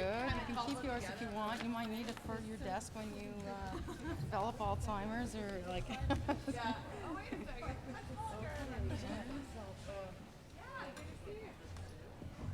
I'm gonna have to call Michelle and see what's going on.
Very brief before we get started with our panel. My name is Jackie Gahagan. I'm Professor of Health Promotion and Director of the Gender and Health Promotion Studies Unit here at Dal. Very pleased to be asked to chair this session. Before we get started, though, I would like to say thank you to the DSU and to Gender and Women's Studies and the other volunteers that made this event happen. Clearly, this would not be happening without your dedication to this event and this cause. So just by way of introduction, you know you're here, I hope you know you're here, to look at the report on the Task Force on Misogyny, Sexism and Homophobia at Dalhousie University, and this is in response to the Faculty of Dentistry issue. This report was released on June 29th. It was commissioned by our president, President Florazone. This was in response in part to the Facebook group, which contravened some of the university's policies around the use of social media, but it was beyond that. Clearly, it was beyond that. So in terms of how the university handled the issues that came out of the dentistry issue, those are all in the report. If you haven't read them, I would suggest that you do that, in particular because there are 39 recommendations in this document, and I think it's important to be aware of those. For the purposes of looking at how to animate those recommendations. So what we're going to do then in the next hour and a bit, that is not the right time, just so you know. What we're going to do is discuss the ways to advance the recommendations that are housed in this report, and we're looking at specifically how to move forward in transforming our culture and community and eradicating misogyny and other forms of discrimination from our campus. So it's my pleasure then to introduce you to the members of the second panel. We have 5 speakers today. My math is correct. The first speaker is Kevin Hewitt, who is an associate professor of physics and co-founder of the, help me out here, Imhotep's Legacy Academy and the acting chair of the Dalhousie University Senate. Kevin will cover how Senate, as a senior academic governing body of the university, is coordinating its response to the various recommendations in the report as part of their mandate. And I will let Kevin give you more details about what he'll speak about in a moment. Our second speaker is Jennifer Llewellyn, who is the Viscount Bennett Chair in Law at the Schulich School of Law here at Dalhousie University. She teaches and researches in the areas of human rights, constitutional law, feminist legal theory, and restorative justice. She has advised and co-facilitated the restorative justice process in the Dalhousie Faculty of Dentistry. Our third speaker is Anne-Marie Delorey, who is the acting advisor in the Human Rights and Equity Office here at Dal, and is a human rights and labor lawyer with recent experience working on gender rights and democracy building in the Ukraine, Pakistan, and Moldova. Anne-Marie will give us some examples of projects that she's worked on and reflect on these in relation to how to move forward with animating the recommendations from this report. Our fourth speaker is Michael Davies-Cole. Michael's background is being a two-spirit person who is involved in LGBTQ work within racialized communities, and he serves on numerous committees and endeavors to be a spokesperson for marginalized populations, and has worked in developing partnerships with community projects and the development of inclusionary and fair practices. Michael will be speaking specifically to the part of the report dealing with better communication and connections between Dalhousie University as a place of business and education and the students and the broader school community. And last but certainly not least, we have Katherine Frank, who is the Assistant Vice President, Human Resources here at Dalhousie University. Katherine has participated on the committee that developed the Belong Report and is the project lead for Strategic Priority 5.2, which is about fostering collegial culture grounded in diversity and inclusiveness. Her comments will cover how Dalhousie University is moving forward on 5.2, and how this is assisting in addressing many of the recommendations that have come out of the Backhouse report.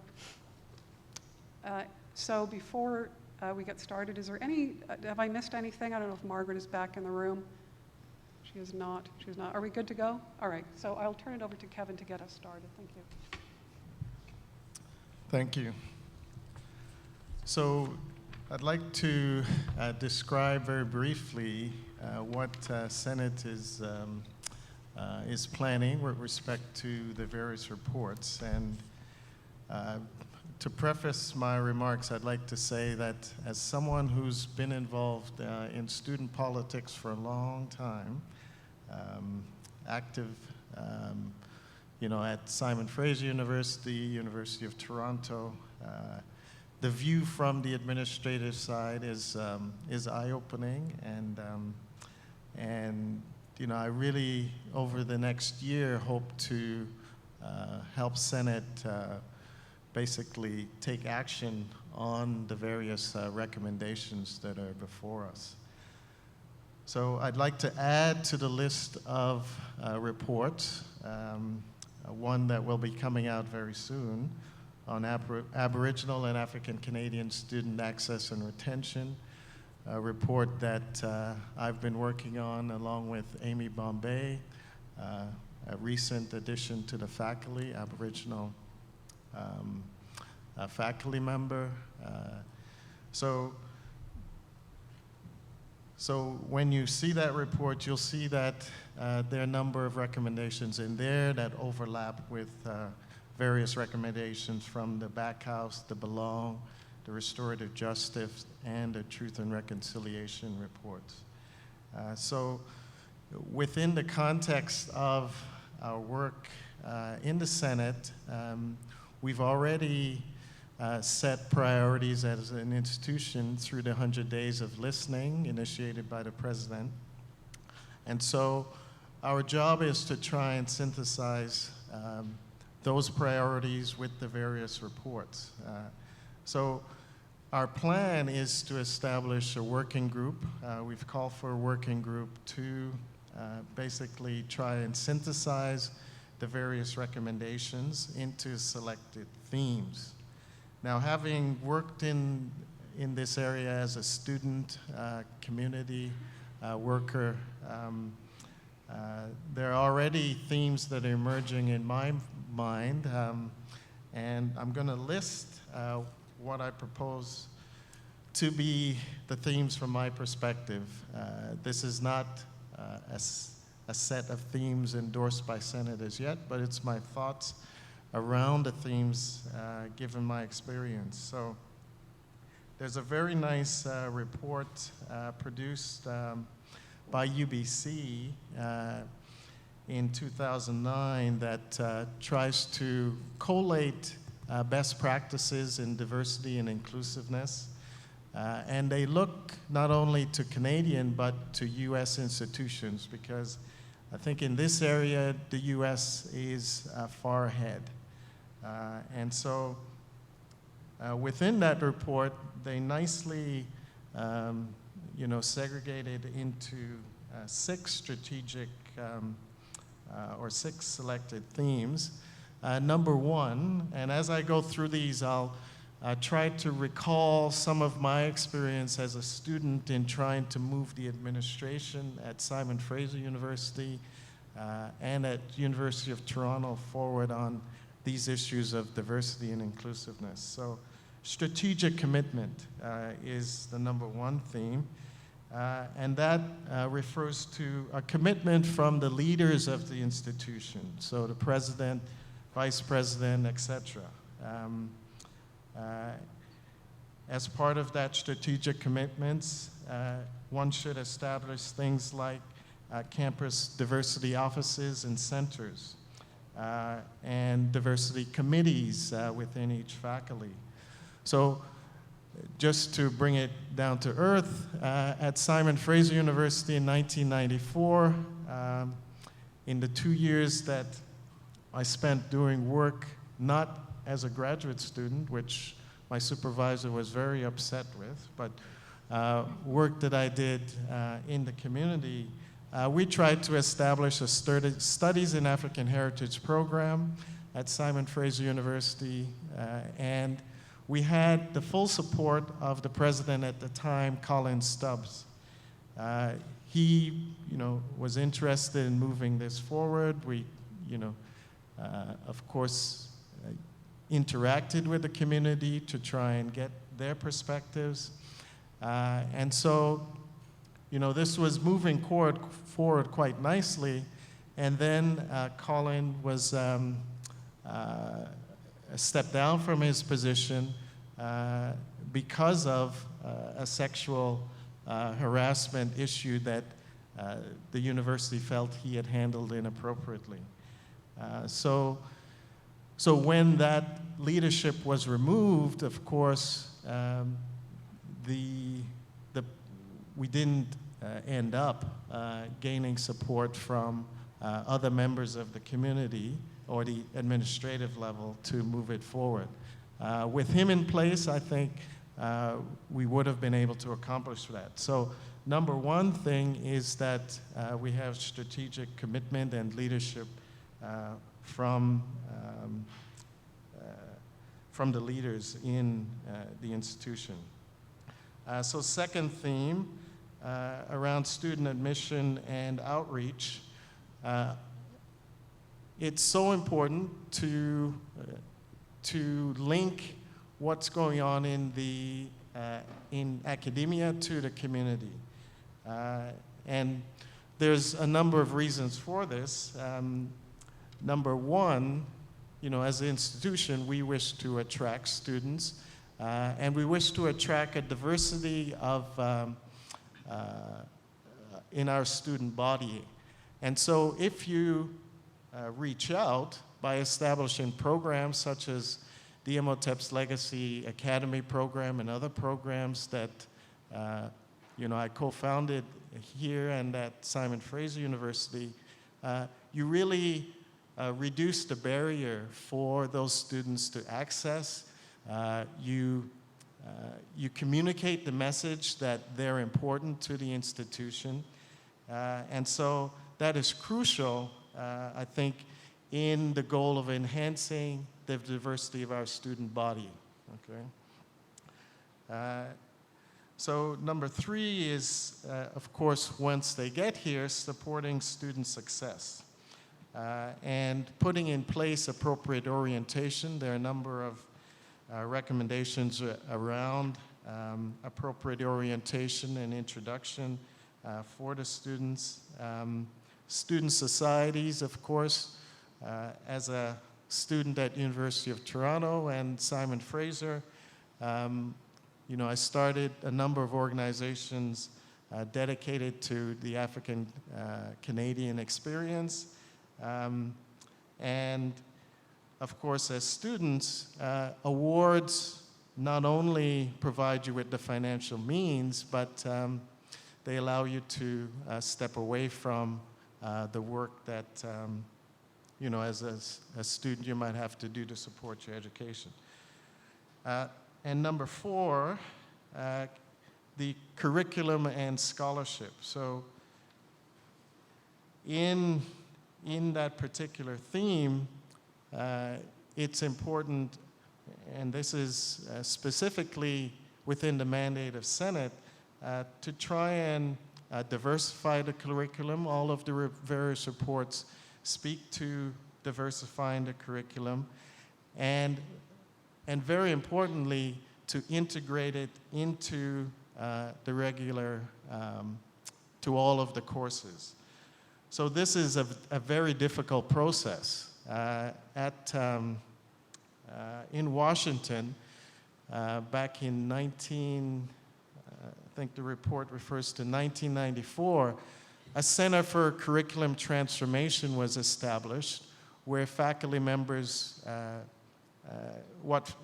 faculty members could use that center as a resource to try and enhance the curriculum. So integrating into the regular curriculum is one of the most important things that we can do, and Senate plays, of course, a central role in approving curriculum changes and so on. So putting something in place to require a diversity in those offerings is going to be, I think, something we want to move forward with as senators. And so number five is staff and faculty recruitment and development. Recruiting faculty who represent the diversity of the Canadian population is very important. Retaining those faculty is also very important. So we have some experience at this institution where we have very good faculty who come from those underrepresented populations who leave at a particularly higher rate than others. And so the retention and recruitment of students and faculty is crucial to not only enhancing but sustaining the diversity. And collegiality and climate, number 6, the 6th theme. So there's a call for, in the various reports, climate studies, right? Basically, like a task force examination of the Faculty of Dentistry, perhaps the Senate, as the body governing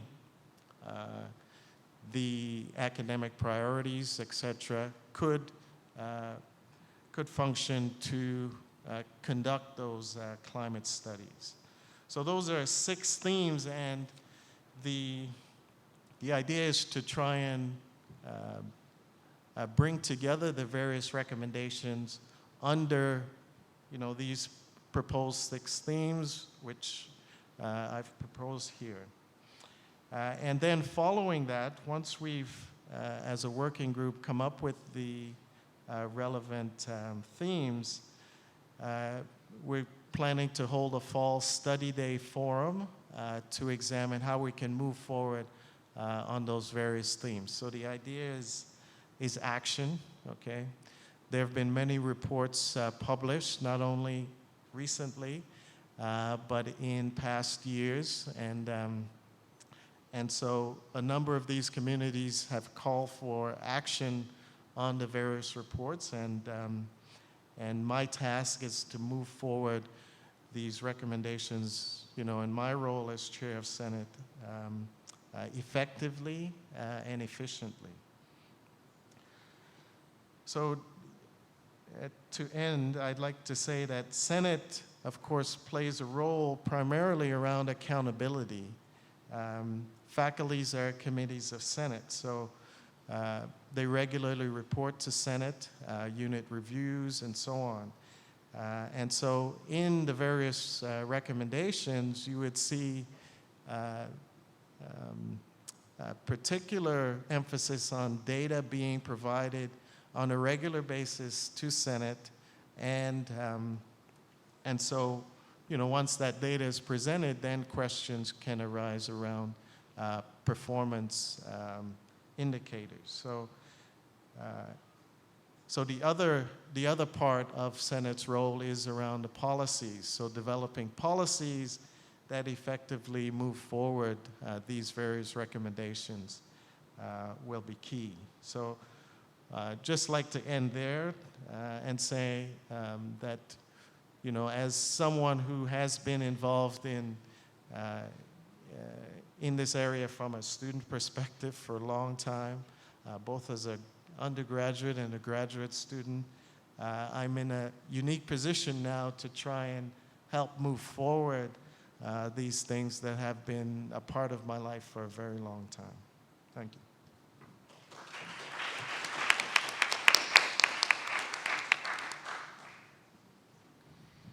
Well, it's a pleasure to be with you this afternoon and to have the chance to participate in this conversation and together with my panelists. And I am hoping that we have that chance for further conversation amongst the perspectives on the panel, but also with you. So I'll try to keep some of my comments brief. I should say just at the outset, we have a mix of people here able to represent the institution in various ways, and I'm not actually one of them. I'm a professor at the law school, so I certainly take my position and responsibility as part of this community seriously, but I don't speak on behalf of the administration of the institution, and did play a role in one of the responses to the dentistry situation at the faculty. And in part, that role was out of my expertise as someone who works on a range of processes aimed at trying to address climate and culture, thinking about institutional and societal change, thinking about how it is that we can create processes in which we can both do justice and think about what needs to be done. And so part of my my contribution or role with regard to the restorative justice process was actually to bring both that knowledge, but also the independence that a faculty member can bring alongside some very talented staff members at the university with skills in facilitating the sort of process that the women students in dentistry requested under the sexual harassment policy. One of the things I spend a lot of time thinking about whenever I'm engaged in any of these processes that are aimed at trying to make significant transformation, whether that's in societies following war or conflict or historic harms, including the most recent Truth and Reconciliation Commission for Residential Schools, the process that we're currently embarking on in the province to address institutionalized and historic harms within the Home for Colored Children, and the context of systemic racism in the province that was part of, or whether it's the South African Truth Commission or restorative justice at dentistry, is a real consciousness of how we need to be able to think about working within those processes to create the foundation and the relationship and the level of understanding that's needed for any of the recommendations or any of the ideas generated out of those processes to make a difference, to actually be lifted off the page, and how they might ever be lifted off the page so that they don't gather dust or become a way of satisfying ourselves that something will be done or someone will do something and we lose the momentum and energy around making change. And so we have before us now at this point in our life as a community at Dal a range of reports with lots of ideas and lots of recommendations for what we should do next. And the one thing I'm certain of is that recommendations alone, no matter how faithfully we implement them, whatever kind of report card or checklist we have, whoever we hire to make sure that we're accountable for having done all of them, or whoever we rely on for that accountability, will not be enough. And I'm so pleased to hear, and so you'll hear resonance, I think, with Kevin's thinking about how we draw upon themes, how we try to organize these recommendations. And behind that, I think, for me, one of the most significant things we need to do as a point of reflection in the process of thinking about what do we do next is to think about how we do that.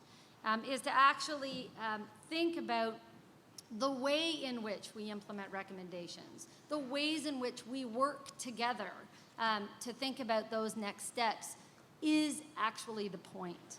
If what we're trying to do is change climate and culture, we not only need to pay attention to what happened on Facebook and what happened in dentistry and what happened in response, but we also fundamentally need to pay attention to what happened in our community around those issues, in the public discourse, and also how we will reflect a different climate and culture in the way in which we go about together, having very difficult conversations about what needs to change, about who needs to be responsible, about our individual and collective responsibilities for that, about understanding what has been harmful, and constructing a shared vision for where we want to go, and as importantly, how we commit to traveling with one another to get there. I think in that vein, there is a reason why the Backhouse report tells us that we need to focus on systemic change and looks to us as an educational institution to draw upon our strengths in knowing that education and mutual understanding of one another and research are some of the catalysts for that kind of change.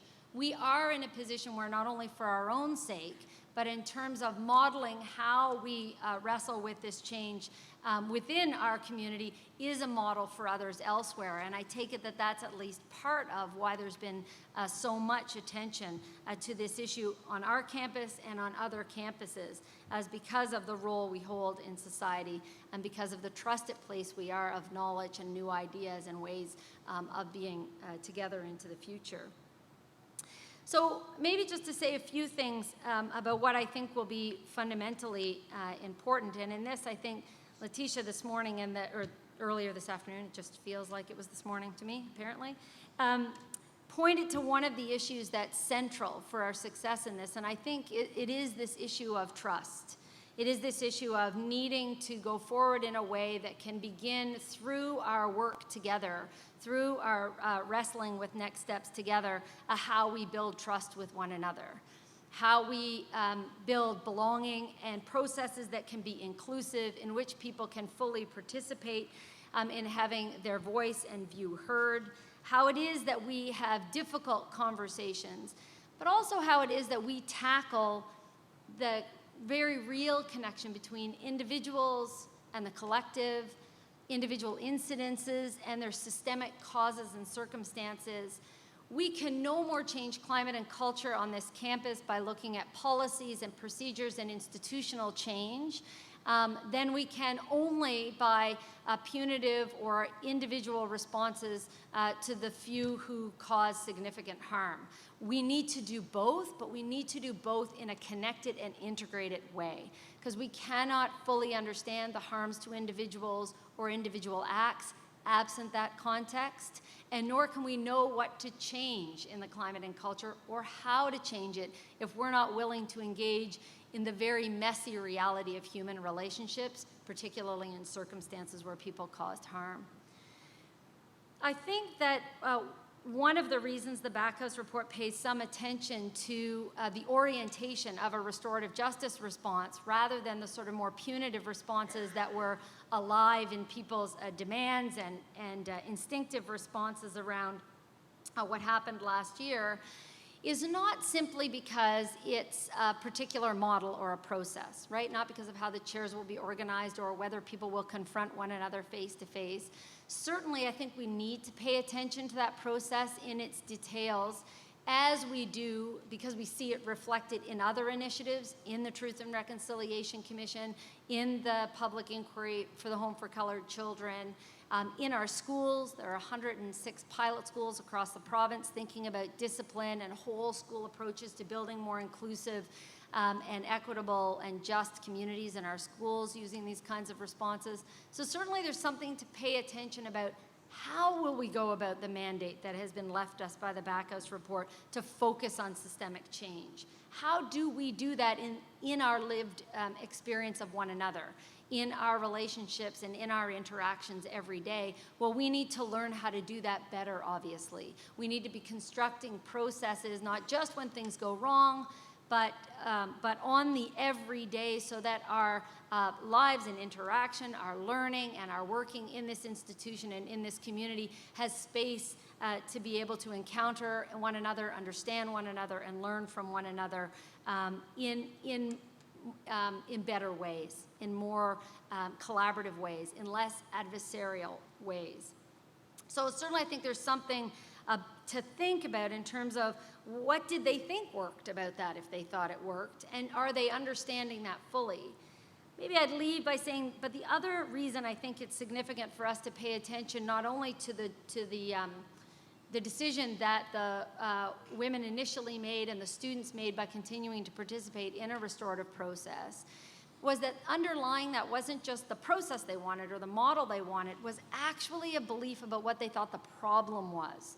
That they didn't think the problem was only one that could be addressed by attention to Facebook or the individual actions of their male classmates.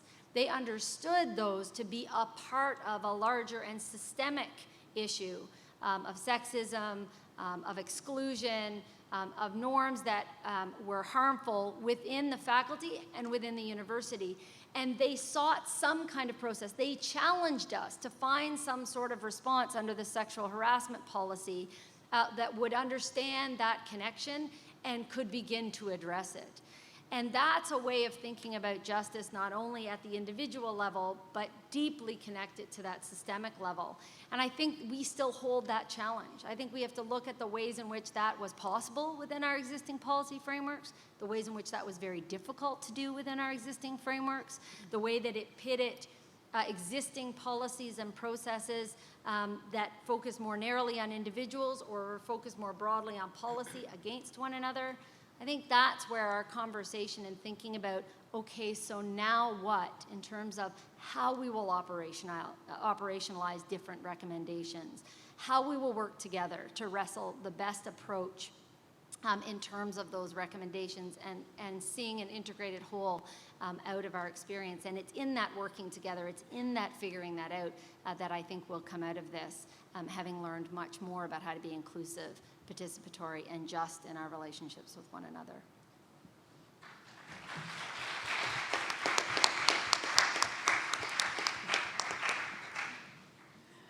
Thanks, Jennifer. Is that on? No? Just be quite close here. Is this one working? Yeah. Yeah. Okay. Thanks. Thanks.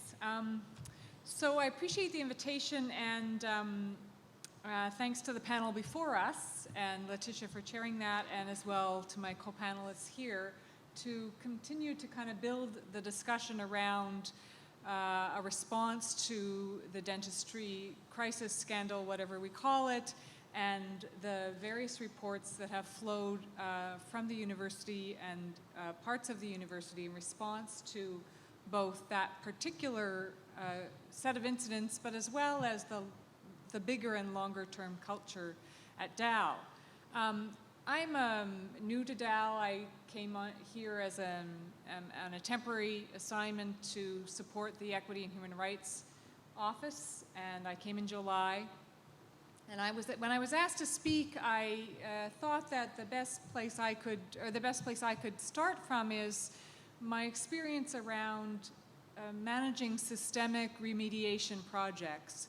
What are the kinds of things we look for, or I have looked for and found successful in doing systemic work? So not so much an analysis of what's happened before, but my experience in various projects in looking for themes or specific principles that have helped us move forward and helped me in my work. So I've done a number of different things previously. I've planned and implemented a pay equity plan for a large provincial organization in Ontario when the new pay equity law was put in place, and that required a piece-by-piece implementation of a law, which then turned into, essentially at the end of the day, a systemic remedy. But there was momentum created around that, which then turned it into a systemic remedy. In addition, I've done gender assessment of the Tunisian National Constituent Assembly, which is the assembly that was flowing out of the post-Arab Spring and looking to move forward, including women's participation as elected political legislators, and working with some of those women one-on-one and as a group to develop their skills in both legislative and political work, including constitutional change and addressing the constitutional issue of human rights for women in their own constitution that they drafted and finished in the last year and a half. I led some gender and legal analysis of the Ukraine election, most recently in the fall, and the new political participation of many women in political parties, which was seen as a significant step forward in Ukraine and a real different political landscape for women in that country.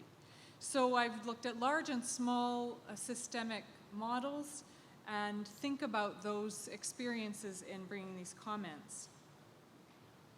So as both Jennifer and Kevin had referred to, there are specific themes that need to be, that can kind of assist us in moving forward.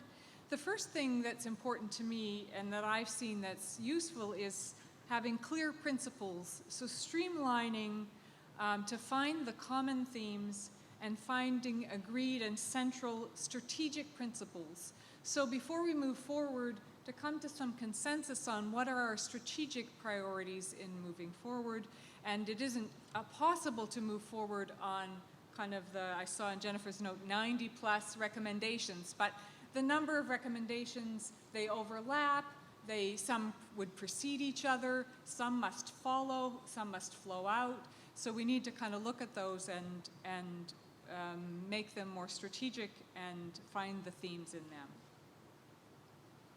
The second piece moving forward is to have leadership that's committed to those principles and committed to strategic planning around those. So setting expectations for themselves as leaders, but also as for other leaders in the university.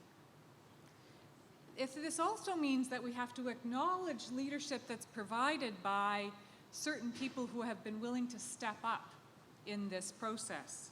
So people who are starting to work on best practices, and they themselves be students, staff, faculty, offices, administration, leadership. What are they doing that demonstrates best practices, and how can we include that in our planning?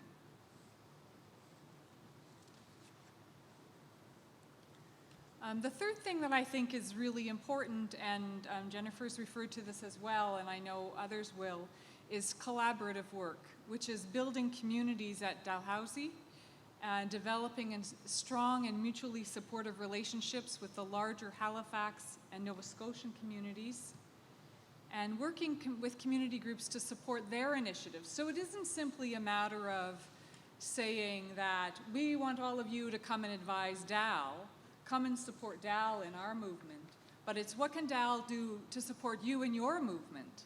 What can we use, whether it's research, whether it's skill development, whether it's our experiences, how can we support so that it's a community and collaborative work, not simply people pouring resources into DAL for us to move forward. That also means tapping into pan-Canadian issues. So for example, the Truth and Reconciliation Commission calls to action is a pan-Canadian initiative to respond to abuses and long-term legacy of the residential school systems, and their calls to action have really specific recommendations for post-secondary institutions. And we can roll those into the work that we're doing as a response to the Backhouse report and the other reports that we're analyzing right now. The other point that I think is really important is out of the collaborative work is to build consensus around working together on strategic priorities.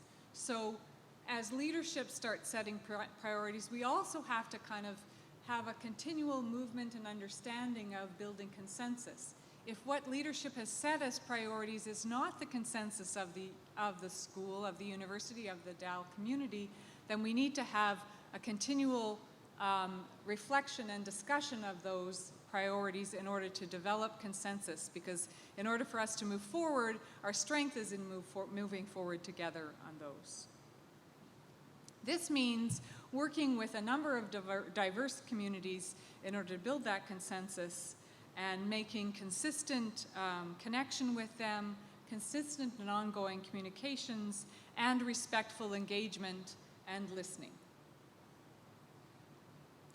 The other theme that I think is really important and in particular is of interest to the DAO community is capacity building both as experts in education and learning, and students being experts in learning, but also developing the skills that the restorative justice process led on, conflict resolution in its largest sense, bystander skills, as someone referred to earlier, and thinking about any of the pieces that we might need to develop our expertise on, whether it's curriculum design, whether it's how to recruit and retain students from diverse communities.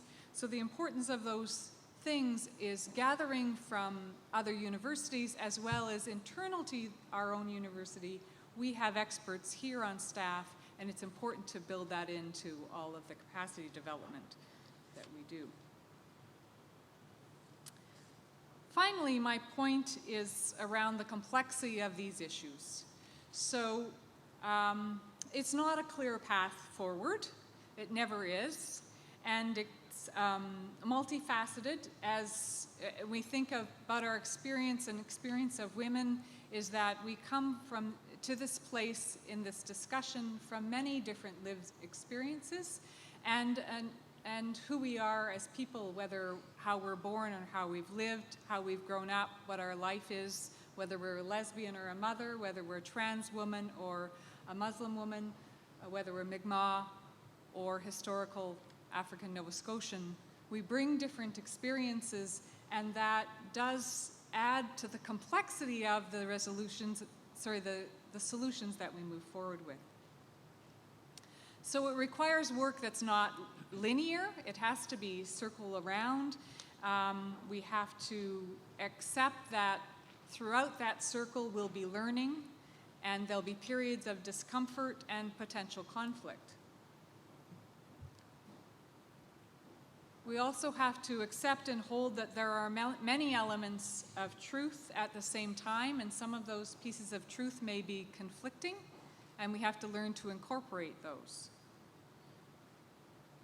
It means circling back, what's been called an evergreen approach, which is always circling back around to incorporate new feedback, monitoring and evaluating our experience and our effectiveness in order to move forward. So it's a living process, and then it's capable of addressing new circumstances and new needs as they arise. So overall, we have to develop strategic principles, move those forward with a number of skill building or capacity development, but also be flexible and open, well-intentioned, and thoughtful as we continue to circle around and develop the solutions that are not linear but will be circular in their outcome and in their delivery and in their the process of implementation. So thanks very much. My comments are more general, but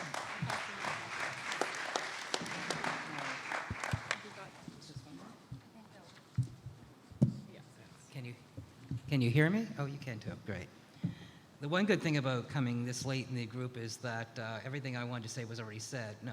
But those who know me know that I've still got other things I'm going to say. One of the things that I found interesting about this, I guess first a little bit of background about me. I'm on the board of Southhouse, and it's a wonderful institution and a group that does a lot of help with peer and self-care. And I can't speak more highly than our staff. They do great work. But just saying that is something about them and about Southhouse and about the other institutions, student-run institutions here in the school, is that the school doesn't tell incoming students enough about these places. I'm sitting here, and I'm actually going totally off script here, but anyhow, I'm sitting here and I'm listening about peer building and group building, and I agree with all that. But the thing is, we have the tools out there. We just don't tell anybody we have the tools.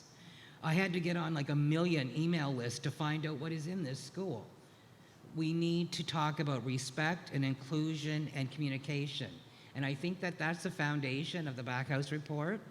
I think that a lot of this stuff that happens and that we talk about within the school and this happening and this affecting this group or that group is affecting us all.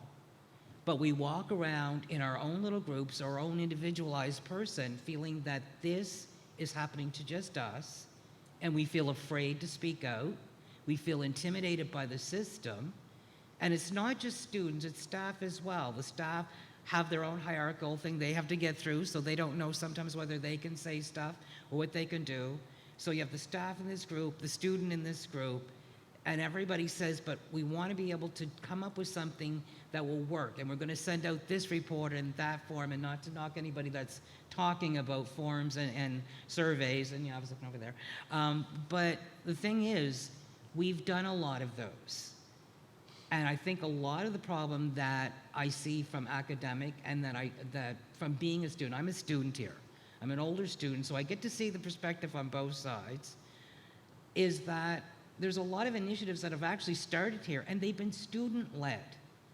So for the institution to say, we are implementing this, we want to talk to the students, we want to see what the students want, we want to help to see what will make this a safe environment for the students.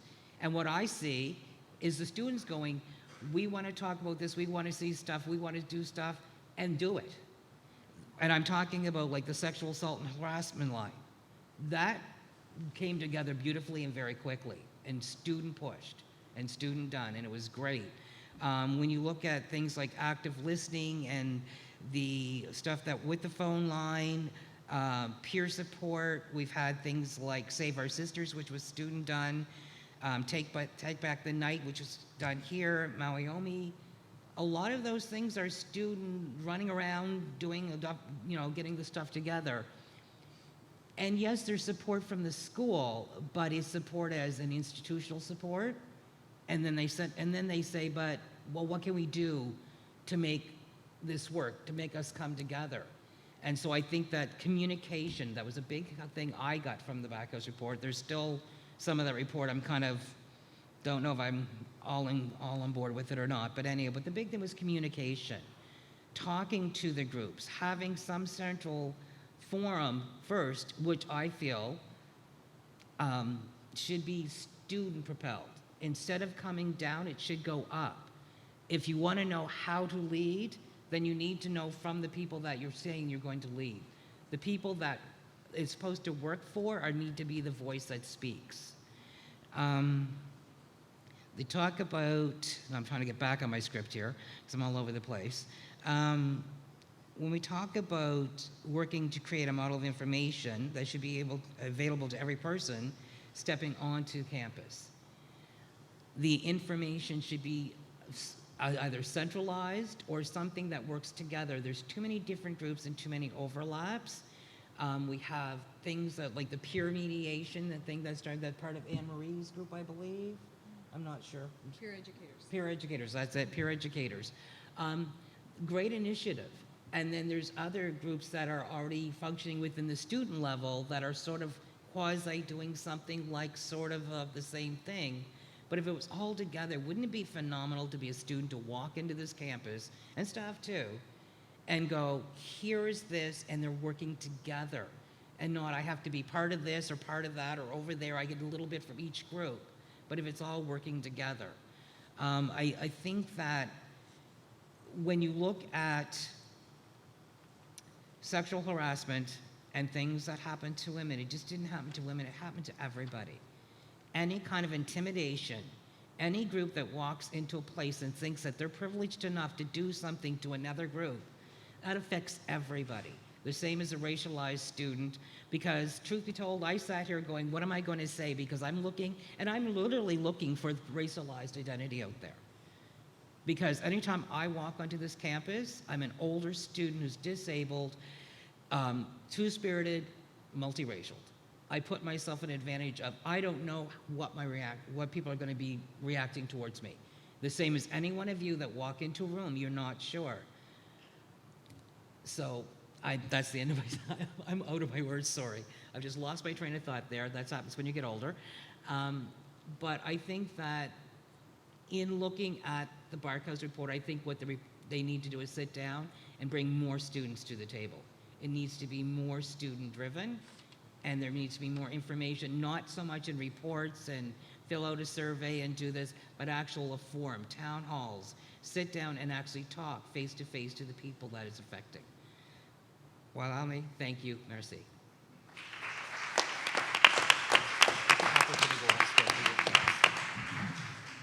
Is this on? Yes. Wow. I also, as Kim Sweeny talked about, feeling humbled. I feel humbled as well. I have to say, as a senior administrator at Dalhousie, I'm starting to realize how much I don't know about this topic. And every time I have an opportunity to engage with others across the university, I learn something new and feel happy and optimistic and encouraged that I'm learning and that we're going to be able to move things forward, but also sad that we haven't been able to make more progress. So I take some responsibility for that as a senior administrator. But the fact that we have people who created an opportunity in our environment like this one to hear others' perspectives and discuss the issues related to culture, inclusivity, and diversity speaks volumes, I think, about how successful we are going to be in creating cultural and systemic change. This forum is a positive example of the culture at Dalhousie University, and one, I hope, where we seek to understand so we can move forward in this area. We are committed to change. The 3 reports shared with the Dalhousie community this spring, I won't name them again, are catalysts for positive change within our university. Our ongoing response is a holistic one, as it should be, informed by all 3 reports, guided by our strategic direction on diversity and inclusiveness, and guided by the response to these reports, the debate, the discussions, the ongoing learning that we all have. The reports, as we all talked about, don't provide all the answers. The reports have gaps. The reports have lots of recommendations that we feel concerned about being able to implement. But the value in the reports is the dialogue and the learning and the sharing that is going on right now. My reason for being here today, I think, is mainly related to my work on the strategic priority known as 5.2, foster a collegial culture grounded in diversity and inclusiveness, a strategic priority that came into being before this past year's activities and events happened. This priority falls under a larger heading of infrastructure and support, which some of us may think is rather odd. Building our institutional capabilities is the heading. This is the section of our strategic direction document that, in my mind, really provides the foundation of all we do here at the university, because it's about people, without which nothing we aspire to would actually happen. 5.2, from my perspective, reminds us that how we behave when we go about doing our work, our studies, our community service, our research is important, and just as important, and some would argue more important, than the outcomes we have. It also reminds us that Dalhousie recognizes that diversity and inclusivity is foundational to our success as a university, but is also critical to our success in being leaders in society. So what does it mean, practically speaking? It means each individual at Dalhousie has a right to be respected and safe, which means we all need to do our work through this lens. It means inclusion at all tables, all levels of the organization, from a student study group to a faculty committee on workload to representation on selection committees and union tables. The vision is for it to be a natural part of how we go about our work, not a checklist. It becomes so ordinary we don't even think about it anymore. I'm encouraged because the response from our community has been very, very engaged. Faculty, staff, deans, students, alumni, board members, many of whom we've seen here today, have all been engaged in the discussion of what this priority means to Dalhousie. And all leaders, formal and informal, have been asked to think about and report on progress in this area in their own faculty or unit priorities and plans. The list of institutional progress is growing daily, but I will give you a few examples. The President's chairing the upcoming hire of a new Executive Director of Diversity and Inclusiveness, which will report to the President. Why is this important? Because right now we need someone at a senior level in this institution whose sole accountability is paying attention to this work and providing guidance and leadership on this topic. We've planned a data collection project, or Census Day, for November in order to capture a better understanding of the diversity in our community. The development of a university-wide mental wellness initiative for faculty, staff, and students is underway. And there are many new initiatives from the Office of Human Rights, Equity, and Harassment Prevention, working in conjunction with other units across campus, whether it be the DSU, Human Resources, Student Services, the creation of a new education programmer position, bystander training, Speak Up Upstander programs, peer-to-peer modeling, and a pilot of an online learning module on consent. There are also many faculty initiatives underway, too many to name. Many equity and diversity advisory groups in faculties now, orientations being reviewed and updated for both students, faculty, and staff, workshops for faculty and TAs on diversity in the classroom, international student success support, collegiality projects, collaborator of the year, workshops for graduate students on managing the relationship with their supervisors, and a wide variety, and too many to mention, inclusive social and wellness events. All of this makes me optimistic that Dalhousie will be able to create systemic change in this area. We've had uncomfortable experiences this year to reflect on and learn from, and leaders, both formal and informal, at all levels of the organization, have a vision and a passion to make it better. The collective will make the difference, and we see that already in the work that is going on. No one person can create a culture change. Only our collective efforts can. In summary, I'll read a quote and a perspective from the Backhouse report that I share. There is virtually unanimous agreement on the objectives. Everyone agrees on the desired outcomes. Everyone wants a safe campus, a non-discriminatory institution that provides a diverse community with an inclusive setting for education, employment, and research. From my perspective, this is what we need to keep reminding ourselves of if we are going to keep making progress. We are making progress, but we need to hold each other accountable for that progress. And I welcome the opportunity to continue to do that with all of you. Thank you.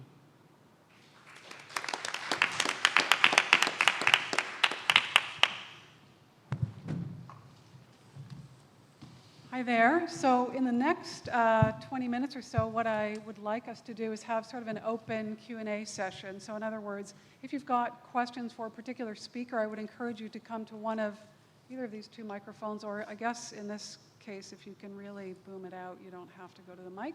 Are there any questions for any of our panelists?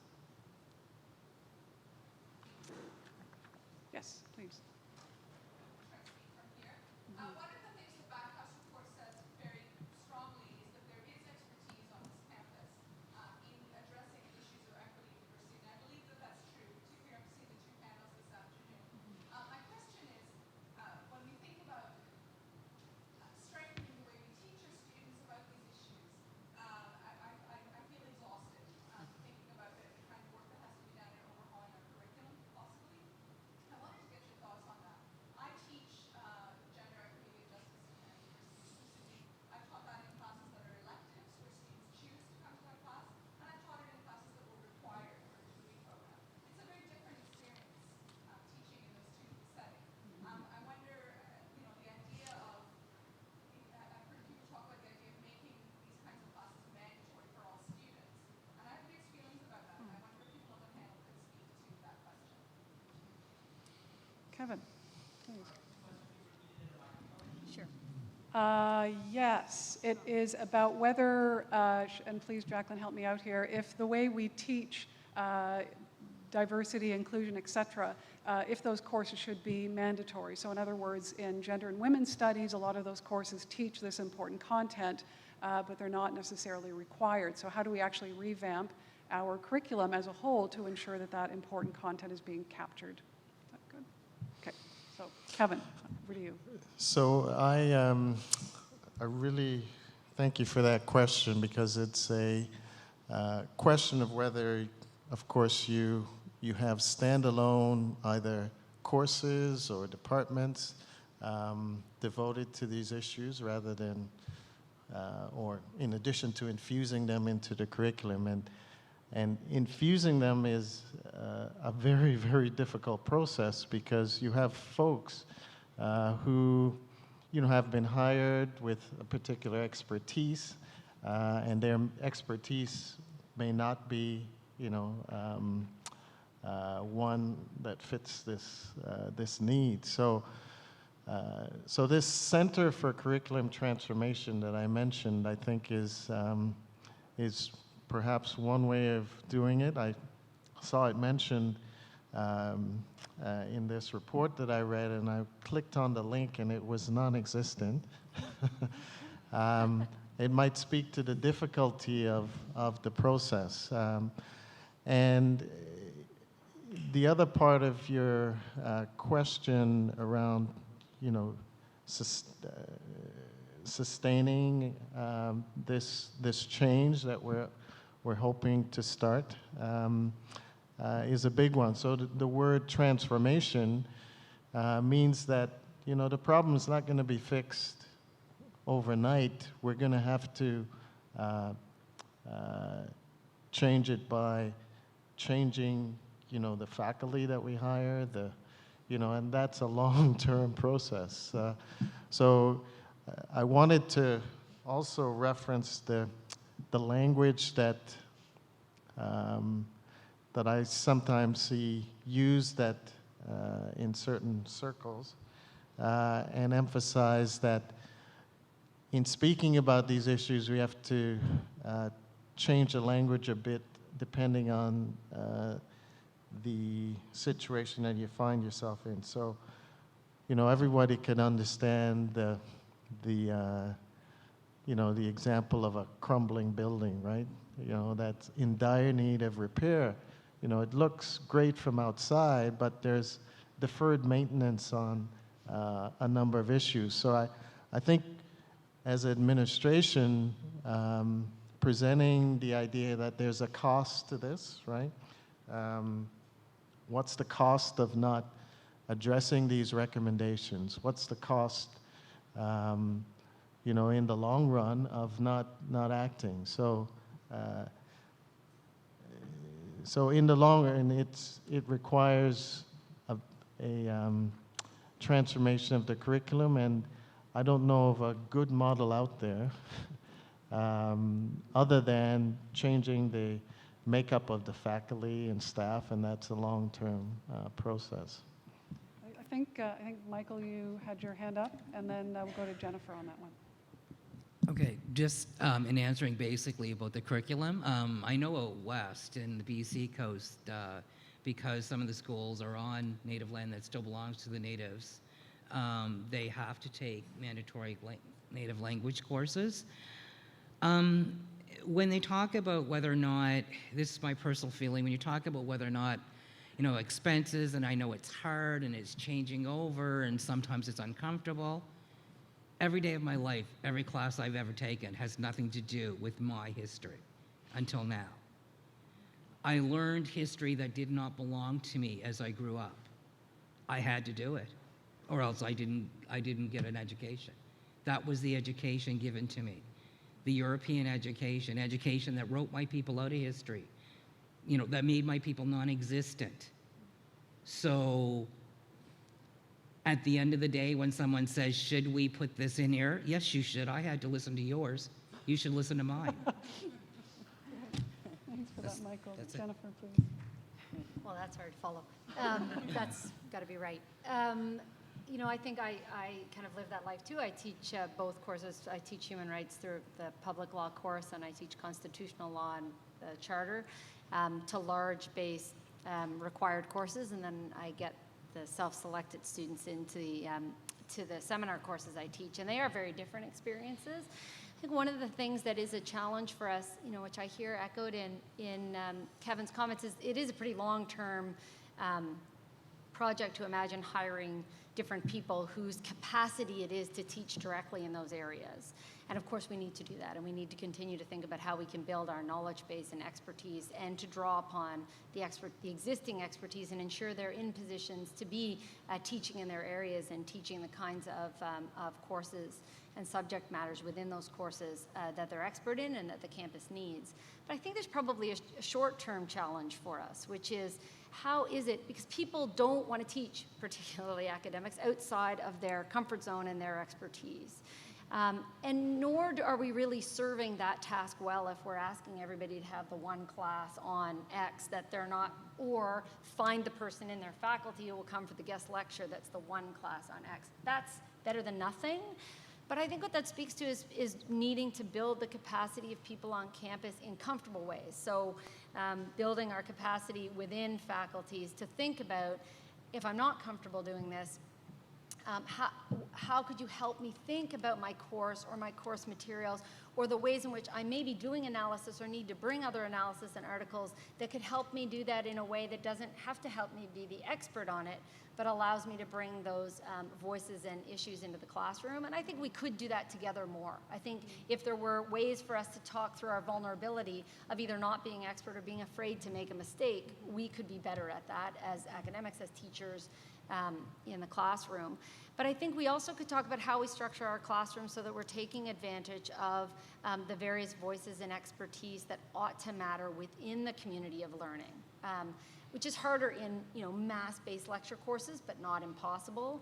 But thinking about at not only a curricular level, but a structure of the way in which we teach and learn to provide multiple opportunities where the communities of learning can bring that expertise and those issues much more to the fore as a legitimate part of the learning and not just whoever's brave enough to put up their hand. And we need to think really long and hard about how that isn't just an extra burden to the people in the class who have those perspectives and have to constantly be advancing them, but how do we structure learning communities in a way in which we're open to that and taking advantage of that knowledge on campus, and then encouraging those who have that knowledge to find their place in our classrooms as teachers and not just learners. And I think that's one of our opportunities.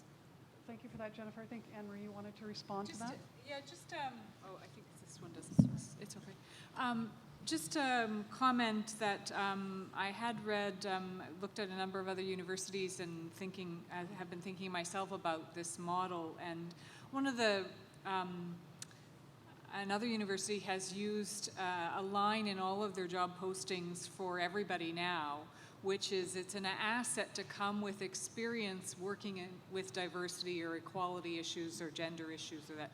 So it goes into everybody's posting. So when we talk about, as Kevin said, people being hired with a particular expertise, that part of the expertise that Dal could set is that you also have some experience in working in those backgrounds, or those, not necessarily on content, but you've worked in an institution or an organization that promotes diversity and inclusiveness. So you have experience that you bring to the Dal community.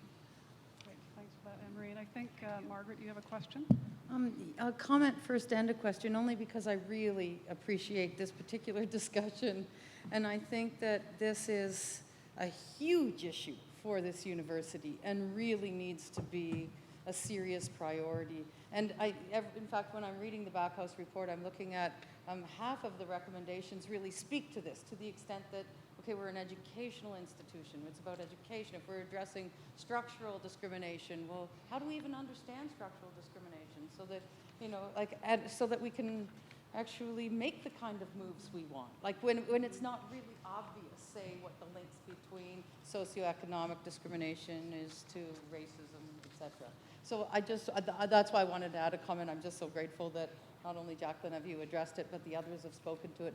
And I want to add one more point to that. And Jen, I have a question for you as well. So just that, and that is that, before the question, that I was just trying to, as I've stepped into this new role of coordinating the gender studies program, part of the task is to just figure out what's happening with courses that have been here, that have been absolutely crucial to and enjoyed and loved by people. And one, for example, is gender in the law.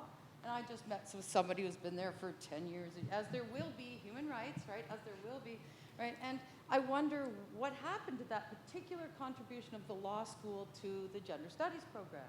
And so in following up for, it's in a world of cutbacks now, we have to offer core things, right? Core.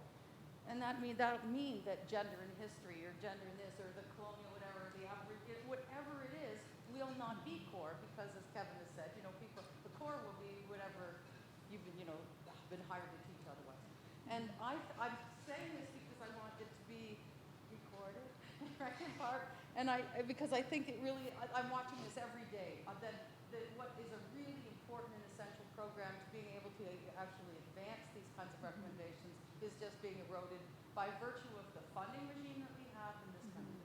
Okay, but here's the question I have for Jen, which is it's coming from a completely different place, because this is something that I have been confused about since I watched this unfold. I've been really intrigued by innovative, creative approaches to justice, right?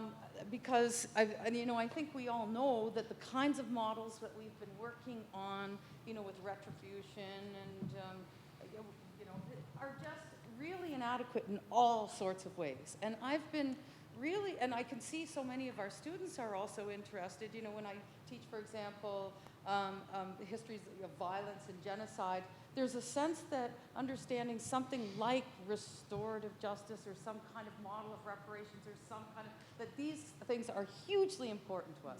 So I've been tracking the ways that these different approaches play out. And I was actually, as the dentistry matter was being investigated and understood, I thought, like my first reaction, and same with reading the Backhouse report, was, wow, that's fabulous, yay. We're actually taking a different approach to this particular problem. And how fascinating. I'm really struck by how much resistance there was to what I just expected might have so much more room, especially among those who would be, doing critical analyses of sex and race. So I'm wondering if you could speak to that. It's something that is just a real mystery to me, and if you have any insights that you might want to share. Thank you. Jennifer. I probably have a book worth of insights, but no time to ever write it, and probably not time to answer fully that as well. And also kind of share the baffled response in some sense, and then not in others. So, what I would start by saying is, for me, I approach this understanding of justice from feminist relational theory. It is part, for me, of what has been a long-term thinking about the ways in which our models and understanding of justice do not reflect the wisdom and the knowledge of what we need for one another, what justice involves, of the value of inclusion and participation, and thinking about not only our justice models, but our very conception of what counts as justice and how we will achieve it with one another. What I would say is, I think that conversation was missing largely in the early days of this scandal as it broke, in the media and in the public sphere, and it generated for us a whole range of fears and assumptions that I think speak to the very problem of exclusion and lack of belonging in the institution and lack of trust, and that there weren't spaces where we were, before this happened, talking to one another regularly and in ways where we had learned to understand and trust one another, or at least understand our difference. We don't have to agree, but at least come to some understanding of the places we're coming from and can trust in being able to wrestle with that. I think what we saw in that moment of really strange alliances from my perspective, right, in terms of valuing tough and quick responses, wanting vengeance. Some of the critiques from feminist colleagues who I admire of President Florazone's response as being weak because it wasn't decisive and it wasn't punitive and is not in keeping with what I know of their other perspectives around what leadership and what justice means for feminists. But I think it does speak to our mistrust and our fear of what was actually going on, of whether or not this was truly his intention, and of wanting to make sure in a place where we hadn't often trusted that the voice of women and the voice of victims would be driving the process, that was actually what was happening here. And so I think that is something that we need to be able to have some conversation about and unpack, in terms of understanding where do we go next and how we don't burn the very relationships and allies that we need most in order for transformation to happen. And I think that's needed for many of the women students in this situation who, left so terribly harmed by the impression that they weren't good victims, that they didn't warrant a place in the narrative in the Backhouse story, that there was no complexity here about the decision they made and whether or not that was in keeping with feminist norms for the way forward. I think we can have very, very different views of what we need for ourselves and for others and still have them be worthy of being the source of conversation amongst feminists and those who are advocates for change and for equality. And I think we've still got time for that conversation. I think we ought to look back on this as a time to say, what happened there? Who were we to one another there? Thank you for that, Jennifer. To follow up on Margaret's question, I have a little bit of a question that's both, I think it's mostly for Anne-Marie, but it's around this notion of figuring out what those final agreed upon strategic priorities and directions are, and actually having, as Jennifer has pointed out, that level of trust that yes, these are the right directions, these are the right strategies, and moving forward. And I wondered if you could sort of reflect on your experiences and kind of making that happen in a way that leads to, sorry, I'm just having a private conversation with these folks, don't mind me. But it's really sort of how do you animate that transformative process? And if you use the element of trust in figuring out whether or not the so-called agreed upon strategic directions are the correct ones, how do you then galvanize a community to feel that they can trust this process in moving forward, that yes, this is the correct direction to take? I think it goes to some of the other pieces that I was describing, which is you start out with principles which you think are the starting point, but you continue through a collaborative and consensus process in which you will refine those as you go along. And as I was saying about this kind of the idea of what's called an evergreen process, which is it's circular, it has confrontations and evaluations and rethinking at all points in your planning, such that you'll start with a principle or a strategic plan that will move over time. And that's not saying that the original plan was wrong, but that it's a living and breathing thing. So that's the way, in my mind, that you reach consensus, is that you continue to move, and Michael talked about including students in that conversation, for sure. Everybody has to be a part of that conversation. And then as it comes back around, the leadership then takes that and moves it forward. So, not only does the leader lead on original strategic priorities, but accepts the feedback and the collaborative work as a way to move forward. So it's the journey and it's the process, not just the end goal. So that's great. Thank you for that. Any remaining questions before we wrap it up? Yes, please.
Thank you for that.